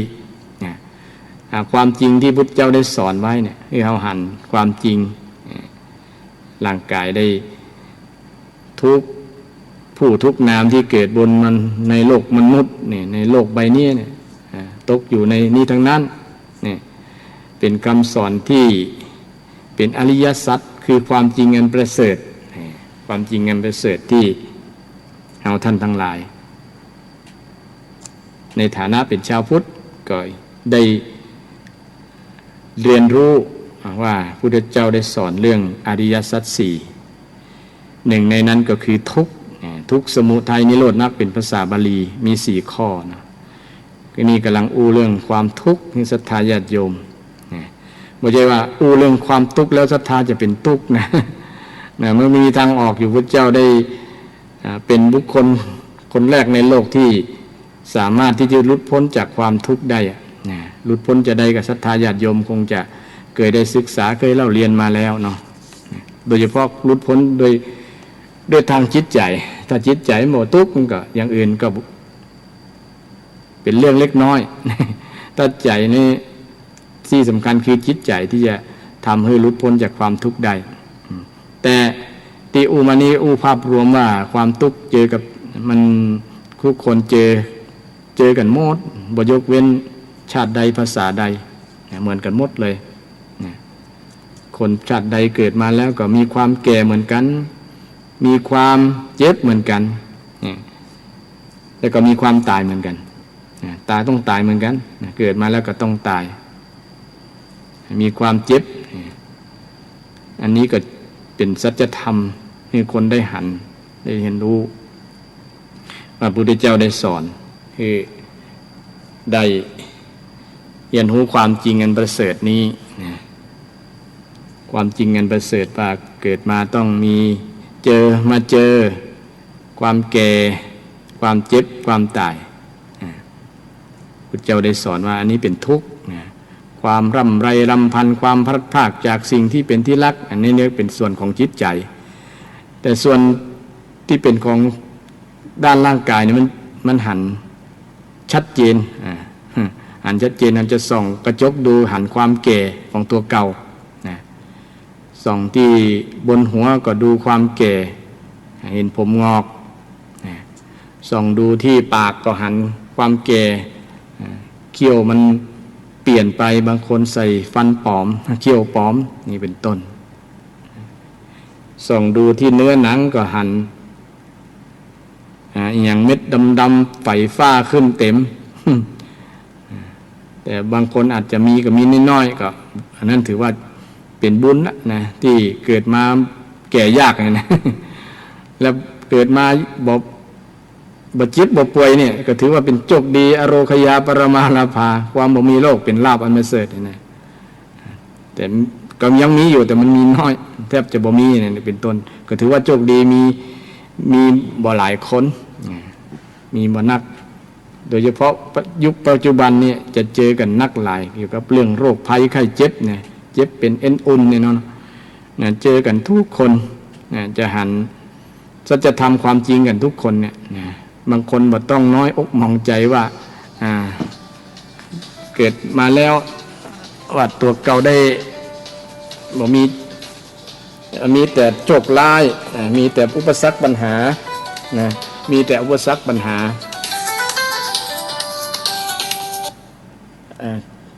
กำลังจัดรายการอยู่ครับครับผม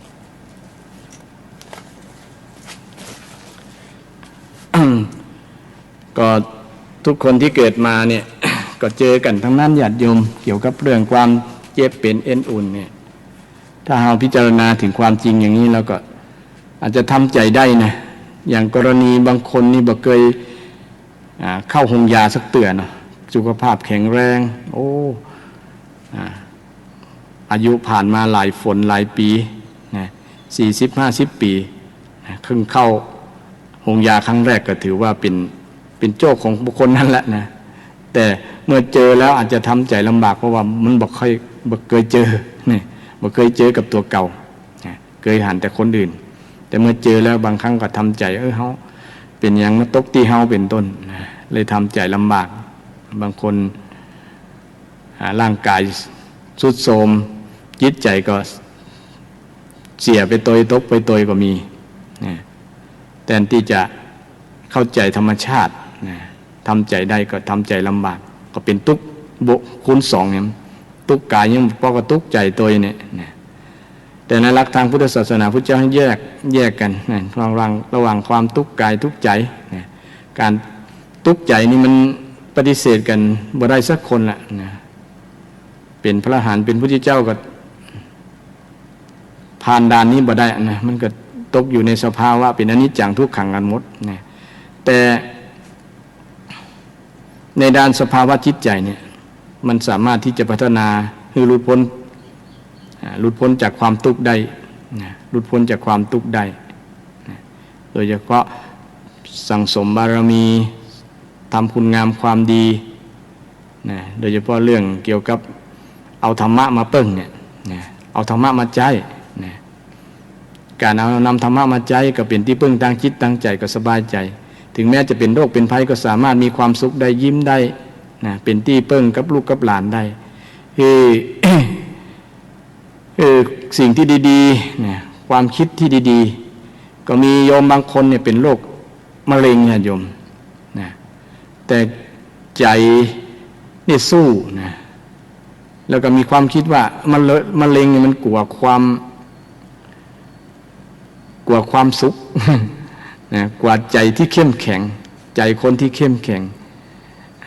เป็นกำลังใจเป็นพลังใจที่สามารถต่อต้านมะเร็งให้หายไปเลยก็มีนะนี่บางคนเป็นโรคมะเร็งระยะที่3ที่4แล้วก็ยังทำให้มะเร็งมันหายไปเป็นเรื่องอัศจรรย์นะแต่บ่เป็นอัศจรรย์เพราะว่ามันเป็นจริงที่เราสามารถที่จะชนะสิ่งเหล่านี้ด้วยพลังจิตพลังใจโดยเฉพาะคนที่อยู่รอบข้างเป็นพี่เป็นน้องเป็นสามีภรรยาเป็นลูกเป็นหลานเป็นคนใกล้ชิดเนี่ยให้กำลังใจกันเป็นพลังแห่งพลังหนึ่งนะและที่สำคัญคนที่ป่วยเองนั่นแหละต้องสร้างพลังใจให้เกิดขึ้นนะพลังใจพลังบุญพลังคุณงามความดีเนี่ยมันจะเป็นภูมิคุ้มกันต้านโรคมะเร็งได้อย่างดีญาติโยมต้านโรคอย่างหลายๆอย่างได้ตัวหรือถึงบ่หายต้านโรคไปกับบ่หายแต่ว่ามันเพลามันนักมาหลายนะผ่อนจากนักมาเป็นเบาจากนักมาเป็นเบาได้บางครั้งหายไปเลยก็มีอยู่ญาติโยมมีอยู่นี้ก็คือกำลังใจคนที่กำลังมีความทุกข์กำลังอยู่ในโรงยากำลังอยู่ในสภาวะที่เป็นอันนั้นเป็นอันนี้เนี่ยนะกำลังที่ถูกทุกข์ครอบงำอยู่ถ้าเราจะเอาธรรมะคือคำสอนของพระเจ้าเปิ้งจริงๆเนี่ยก็สามารถนำไปใจได้ช่วงที่ชีวิตเราเจอวิกฤตเจอความทุกข์นักๆเนี่ยนะมันจะผ่อนคลายไปเยอะเลยหายได้เลยญาติโยมมีความสุขได้ถึงแม้เราจะเป็นนักหนาสาหัสขนาดไหนบางคนทำใจแล้วนะจะไปขออนุญาตหมอไปตายที่บ้านก็มีนะแต่พอทำใจแบบนั้นแล้วคือบอกกลัวละนะจะได้ก็ทำใจได้ละอย่างประมาณนั้นนะยอมรับความเป็นจริงละนะแต่ไปมาแล้ว โรคนั้นหายมาโดยเป็นอัศจรรย์อย่างที่ว่านะก็มีอยู่นะมีเคสหลายๆเคสอยู่ทีเดียวญาติโยมลองศึกษาพอคนที่เป็นไข้แล้วคิดว่าตัวเก่าจะบ่มีแล้วนะประมาณนั้นจะตายแล้วเนี่ยนะแต่ทำใจได้แล้วก็ตั้งใจที่จะทำความดีในช่วงที่มีลมหายใจอยู่นะมันก็เป็นพลังต่อสู้อย่างดีเลยนะนี่กับคนที่กำลังมีความทุกข์เป็นโรคเป็นไข้เป็นอย่างต่างๆที่มันกำลังอาการที่หุหัสานะสาหัสสากันเนี่ยนะครับส่วนหนึ่งก็เราสามารถคนที่มีสติระลึกรู้อยู่ว่าเราเคยศึกษาทำคำสอนของพระพุทธเจ้าเนี่ยก็นำคำสอนที่ดีๆเนี่ยไปเป็นที่เพิ่งตั้งจิตตั้งใจเพราะว่าอย่างอื่นเขาก็เพิ่งยากแล้วนะญาติโยมเนี่ยเขาถึงจะมีเงินมีทองก็ซื้อยาที่จะมาแก้โรคบางอย่างบ่ได้นะก็สุดกำลังความสามารถของหมอแล้วนะสุดกำลังความสามารถของหมอก็เหลือที่ตัวเฮาเนี่ย ที่จะเป็นที่พึ่งตั้งจิตตั้งใจบางคนช่วงที่เป็นใจมันว้าเหวมันกึดอย่างกึดบ่ออกบอกบ่ถูกเนาะมันมืดมนอนทการไปหมดนะนึกบ่ออกว่าเฮาจะเปิ้งอย่างนะลูกหลานก็ให้กำลังใจอยู่แต่ว่ามันบางครั้งเฮาก็นึกบอกนะจะเปิ้งอย่างกับสิ่งที่เฮาจะเปิ้งได้ก็คือธรรมะของพระพุทธเจ้าเช่นเวลาคนที่จวนเจียนใกล้จะสิ้นลมหายใจเนี่ยก็ยังมีการนิมนต์พระไปเทศน์ไปบรรยายธรรมไปอย่างเพราะว่าได้สติและลึกนึกถึงธรรมจะได้เอามาเป็นที่เปิ้งโอ้เอามีธรรมะเป็นที่เปิ้งตั้งจิตตั้งใจเนาะนะก็จะได้ใจก็อยู่กับธรรมะนั้นนะใจก็บ่ต้องได้พะวงวิตกกังวลกระซับกระส่ายนะดิ้นรนต่างๆเพื่อไปเสาะหาที่เปิ้งมาได้นะถ้าเจอสิ่งที่เป็นนิมิตหมายที่ดีเช่นเห็นผ้าเหลืองเห็นที่เป็นสัญลักษณ์ทางพระพุทธศาสนาเนี่ยก็จะกระตุ้นเตือนจิตใจของผู้ที่บ่สบายเนี่ยคือได้นิมิตที่ดีๆงามเมื่อเจอนิมิตที่ดีงามแล้วก็เป็นที่เปิ้งตั้งจิตพลังจิตเกิดขึ้นนะจะสบายใจกำลังใจก็ขึ้นมานะบางคนได้นึกได้แล้วนะมันก็มีพลังฮึดขึ้นมานะบางคนเคยหยุดหายใจมาเป็น 2-3 วัน 4-5 วันก็มีแต่ว่านิมิตที่เกิดขึ้นกับจิตกับใจในช่วงที่นั้นน่ะที่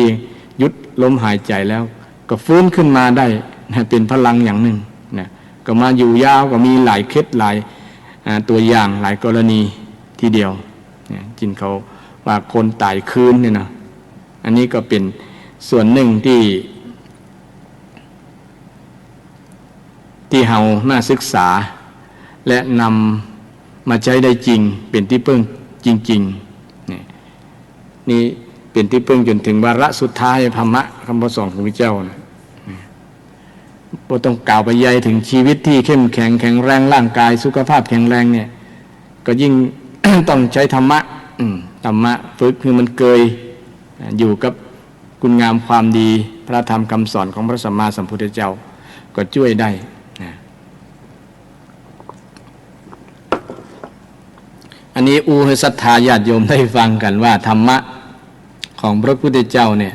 เปิ้งได้จริงธัมมังสรณังคัจฉามิสังฆังสรณังคัจฉามิ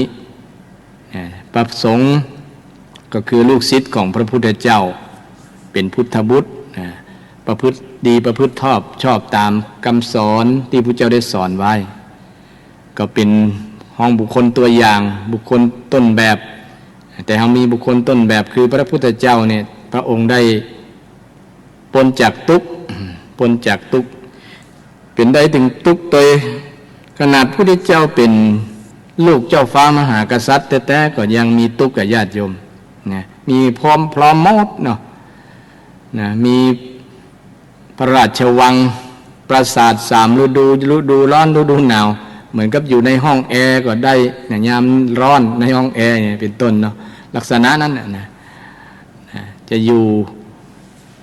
มีแต่ความสุขสบายในเรื่องของทางโลกนะเรื่องของโลกิยะนี่อยากกินก็มีคนป้อนอยากนอนก็มีคนปูที่นอนที่รับที่นอนอยากจะได้อย่างได้หมดนะแต่ว่าเป็นได้ถึงมีความทุกข์ล่ะ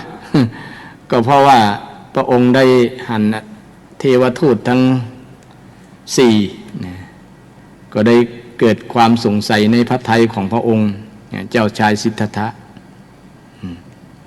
ก็มาหันความเปลี่ยนแปลงตั้งแต่ความแก่เนี่ยคนแก่หันพวกผมงอกหันหลังค่อมหันหนังเหี่ยวก็ก็ถามตั้งคำถามว่าคนเราเปลี่ยนได้ถึงต้องแก่ตัวแล้วก็ทำให้ใจมันสลดหดหู่คนเฮาอย่างมาแก่ น่าจะอยู่หนุ่มมึนเมินอย่างประมาณนั้นนะมันทำให้สลดใจนะสังเวชจิตใจเมื่อหันคนแก่มันบ่เจริญหูเจริญตาแต่ก่อนก็หันกับคนหนุ่มนะคนสาวดูดีเจริญหูเจริญตาแต่เมื่อได้หันคนแก่แล้วเกิดความคิดเนี่ยตั้งคำถามในใจคนเฮาเกิดมาเป็นได้ถึงแก่นะก็ได้คำตอบว่าแก่กันหมดนะบอกว่าชาติใดภาษาใดแก่กันหมดก็ไปหันคนเจ็บก็เจ็บสลดหดหูเนี่ยข้างอกข้างโอยอย่างเอาไปหันคนอยู่ในโรงยาเนาะโรงยาหลายๆสปะอย่างแหละทั้งเสียงดังทั้งเดือดอันนั้นเดือดอันนี้ทั้งคางเจ็บปวดโอยเนี่ยมีกันหมดนะหันก็เกิดคำถามคนเฮาเป็นได้ถึงเกิดมาแล้วถึงเจ็บตัวนะเป็นอันนั้นเป็นอันนี้เป็นโรคนั้นโรคนี้เนี่ยเจ้าชายสิทธัตถะก็มาหันความจริงธรรมชาติของความของคนของสัตว์ทั้งหลายที่เกิดมาแล้วในโลกใบนี้มันเหมือนกันมีแก่มีเจ็บแล้วก็มาหันคนตายซ้ำเกิดการสลดใจยิ่งนักสลดพระทัยของเจ้าชายสิทธัตถะทำให้ตั้งคำถามตั้งโจทย์ในใจก็ได้รับคำตอบ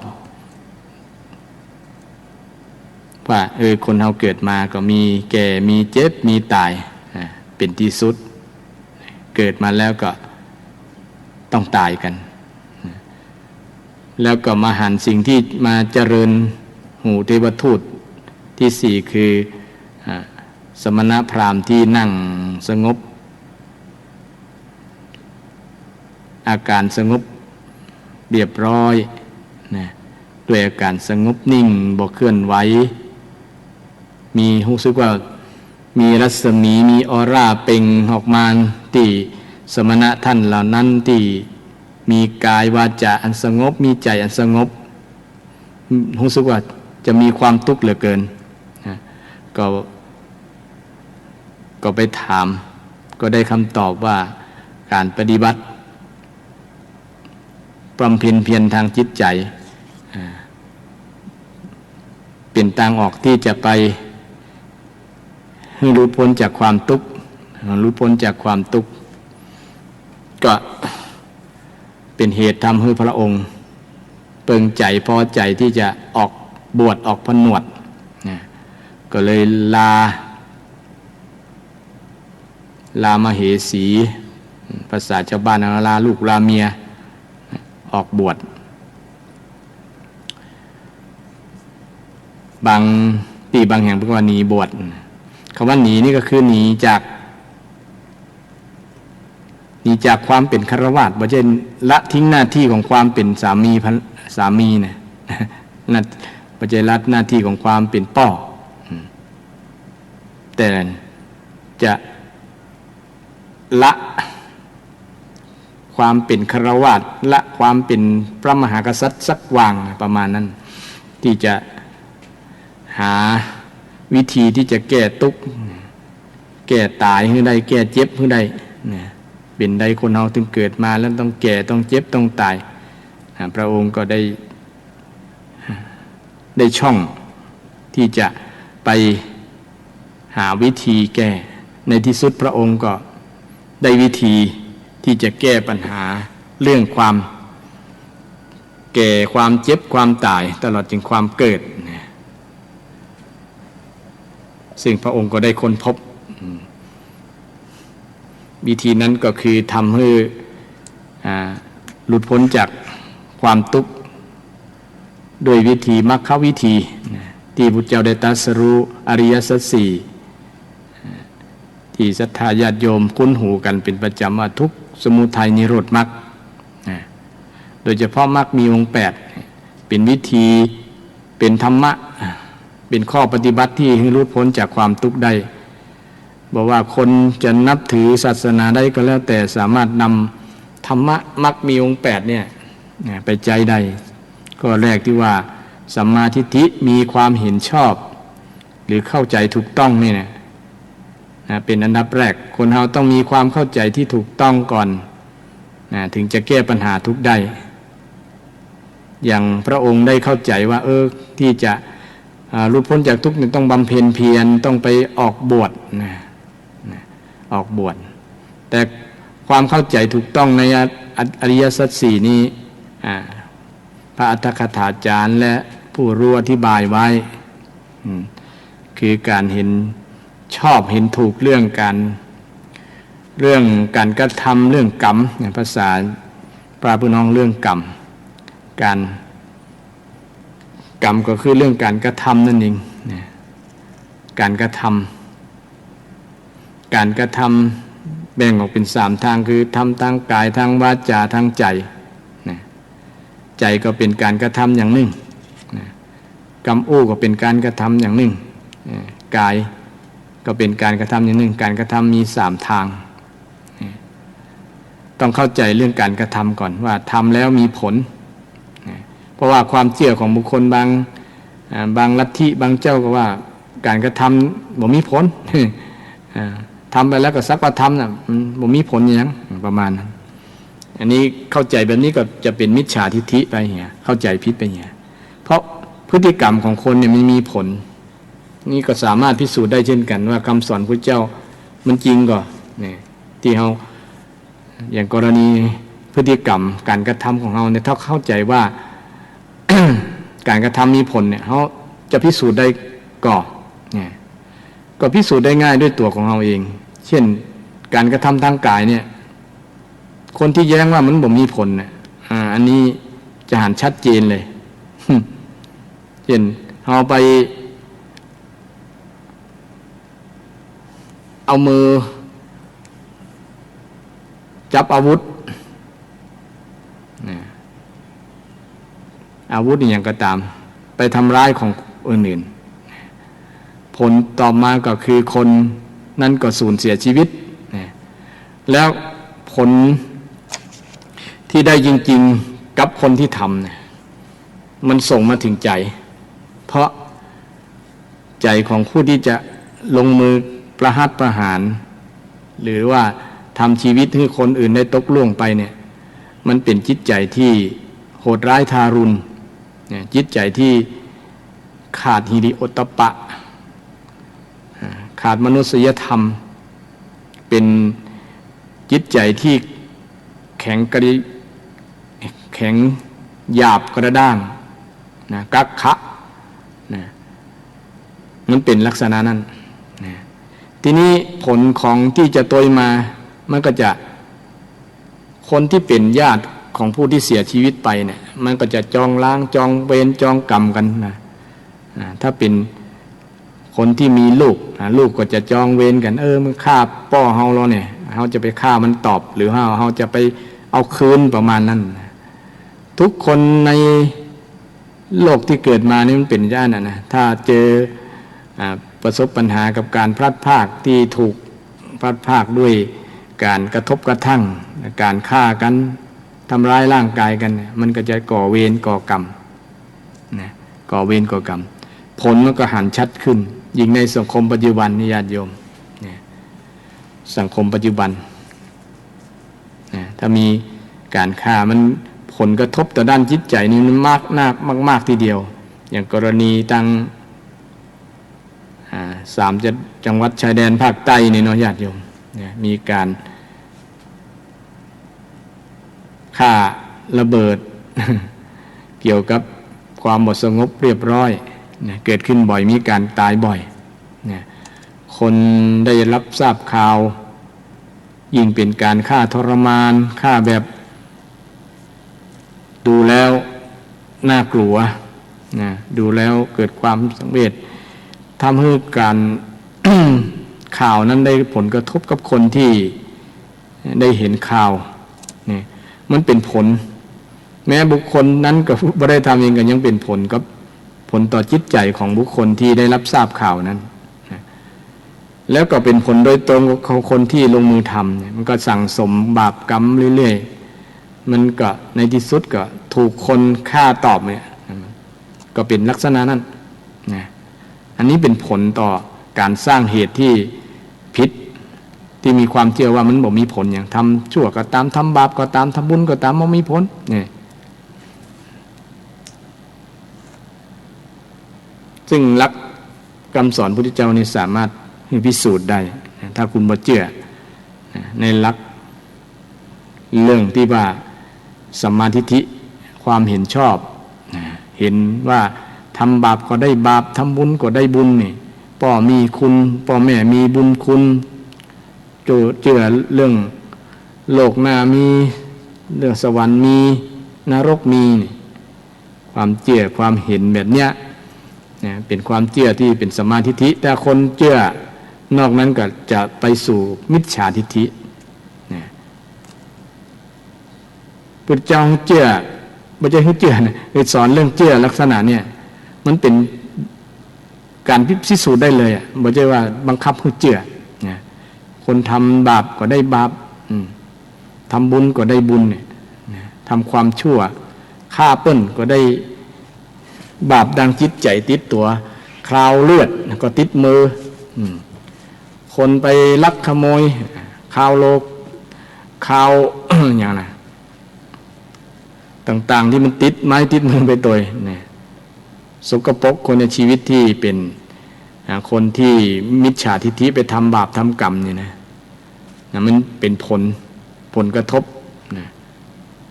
กับตัวของเขาเองแล้วก็ผลกระทบต่อคนสังคมในส่วนใหญ่ทีเดียวแล้วกรรมอู้ก็เป็นผลพิสูจน์ได้เช่นกันนะพิสูจน์ว่าอู้ไปแล้วเนี่ยมีผลเนี่ยเพิ่นว่าปากเป็นเอกเลขเป็นโทเนี่ยโอ้จริงๆญาติโยมนะปากเป็นอาวุธที่คมแหลมก็เป็นชิงอย่างที่พระเจ้าได้อุปมาประไมยนะมันทิ่มแทงคนได้แล้วก็ทำให้คนหัวเราะได้ทำให้คนยิ้มได้ทำให้คนร้องไห้ได้เนี่ยมันเป็นผลนี่ก็พิสูจน์ได้เช่นเดียวกันนะกับพฤติกรรมต่างกรรมอูกรรมจ่าอย่างตะวานี่ข่าวเนาะนะก็เป็นผลเกี่ยวกับคนที่อูเท็จ ที่กรณีคดีหวย30 ล้านในญาติโยม ศาลก็สั่งยกฟ้อง แสดงว่าฝ่ายที่ถูกยกฟ้องเนี่ยเป็นเจ้าของจริงคนที่ฟ้องเบิ้ลเนี่ยเป็นคนที่ยกเรื่องโกหกมานี่มันก็เป็นผลกระทบเนี่ยกับตัวเขาเองดีบดีอาจจะอัตตามินิบาตตัวเก่าเนาะอับอายประชาชนยิ่งเป็นครูบาอาจารย์ยิ่งซ้ำญาติโยมเนาะคนที่เป็นผู้นำจิตวิญญาณเนี่ยโอ้ทำเรื่องผิดศีลธรรมยิ่งเป็นเรื่องของอบายมุขเนี่ยเป็นการทำแบบอย่างที่บดีครับคือเยาวชนเป็นแบบอย่างได้นะติดเรื่องการพนันเนี่ยญาติโยม ติดการพนันหวยถือว่าเป็นเรื่องการพนันแต่เป็นพนันถูกกฎหมาย แต่มันผิดศีลธรรมเป็นอบายมุขแล้วมันมีผลไงคนที่ชอบเล่นการพนันนั้นเป็นว่าเพราะคำพูดเชื่อได้แค่ไม่ถึงเปอร์เซ็นต์ ม มันจะมีขี้เหล้าขี้ลักขี้ขโมยขี้พายขี้ไฮโลพวกนี้กำอู้นี่เจือได้น้อยเดียวเนี่ยได้บ่ถึงเปอร์เซ็นต์นอกนั้นเป็นคำเท็จนอกนั้นเป็นคำเท็จเป็นบาหันก็มีผลกับกำอู้แล้วก็มีผลทำให้คนที่ดูข่าวคนที่เชียร์ข้างก็มีที่ชอบก็มีที่ชังก็มีเนี่ยมันทำให้เป็นผลกระทบถึงวงกว้างของสังคมเลยนะเกี่ยวกับกำอู้สามารถวัดผลพิสูจน์ได้ว่าคำสอนของพระเจ้าที่สอนว่าการกระทำของกำอู้เนี่ยกำอู้เป็นการกระทำอย่างหนึ่งมันมีผลคนที่มีความเชื่อลัทธิที่มีความเชื่อว่ามันบ่มีผลนะมันก็สักว่าอู้บ่ได้นะมันเป็นเพียงลมนะลมมากระทบหูเสียงมากระทบหู แล้วมันก็หายไปแต่มันปัจจัยมันเป็นธรรมชาตินะเป็นความจริงของธรรมชาติที่มันมีผลต่อจิตต่อใจของคนที่อู้นั้น แล้วก็เป็นผลกระทบต่อจิตต่อใจกับคนในสังคมเนี่ยญาติโยมสำหรับอาตมาก็ได้อู้เรื่องนี้มาเวลาต่อใดแล้วเนี่ยเกือบครั้ง1 นาที ครั้ง1 นาทีเอาก็วัน ดี ก็ศรัทธาญาติโยมอยากจะบ่ทันแล้วเนาะ มาตันแล้วครับตอนเปิดสาย บ่ทันแล้วก็มาอู้เรื่องว่าคำสอนพุทธเจ้าเนี่ยเป็นคำสอนที่เปิ้งได้ญาติโยมนะและพิสูจน์ได้ตัวน ำไปใช้ได้ นำไปใช้ได้ทุกเวลาเลยนะนี่กำลังจี้หันว่ามัน คำสอนนี้สามารถพิสูจน์ได้นะที่ยกตัวอย่างมักมีองค์8แห่งสัมมาทิฏฐิเนาะเป็นสอนเรื่องการกระทำเรื่องกรรมเนี่ยนะการกระทำแปลว่ากรรมศรัทธาญาติโยมวันนี้ก็หมดเวลาแล้วขอเจริญพร นำรายการปิกคืน วันหน้ามาใหม่ วันหน้าจะมาใหม่ ขอเจริญพรทุกท่านทุกคนที่รับฟังรายการอยู่มีความสุขมีความเจริญกันทุกผู้ทุกท่านทุกคนเจริญพร สาธุครับก็ขออนุโมทนากับทางสถานีเนอขอให้มีความสุขความเจริญทุกท่านทุกคนเจริญพร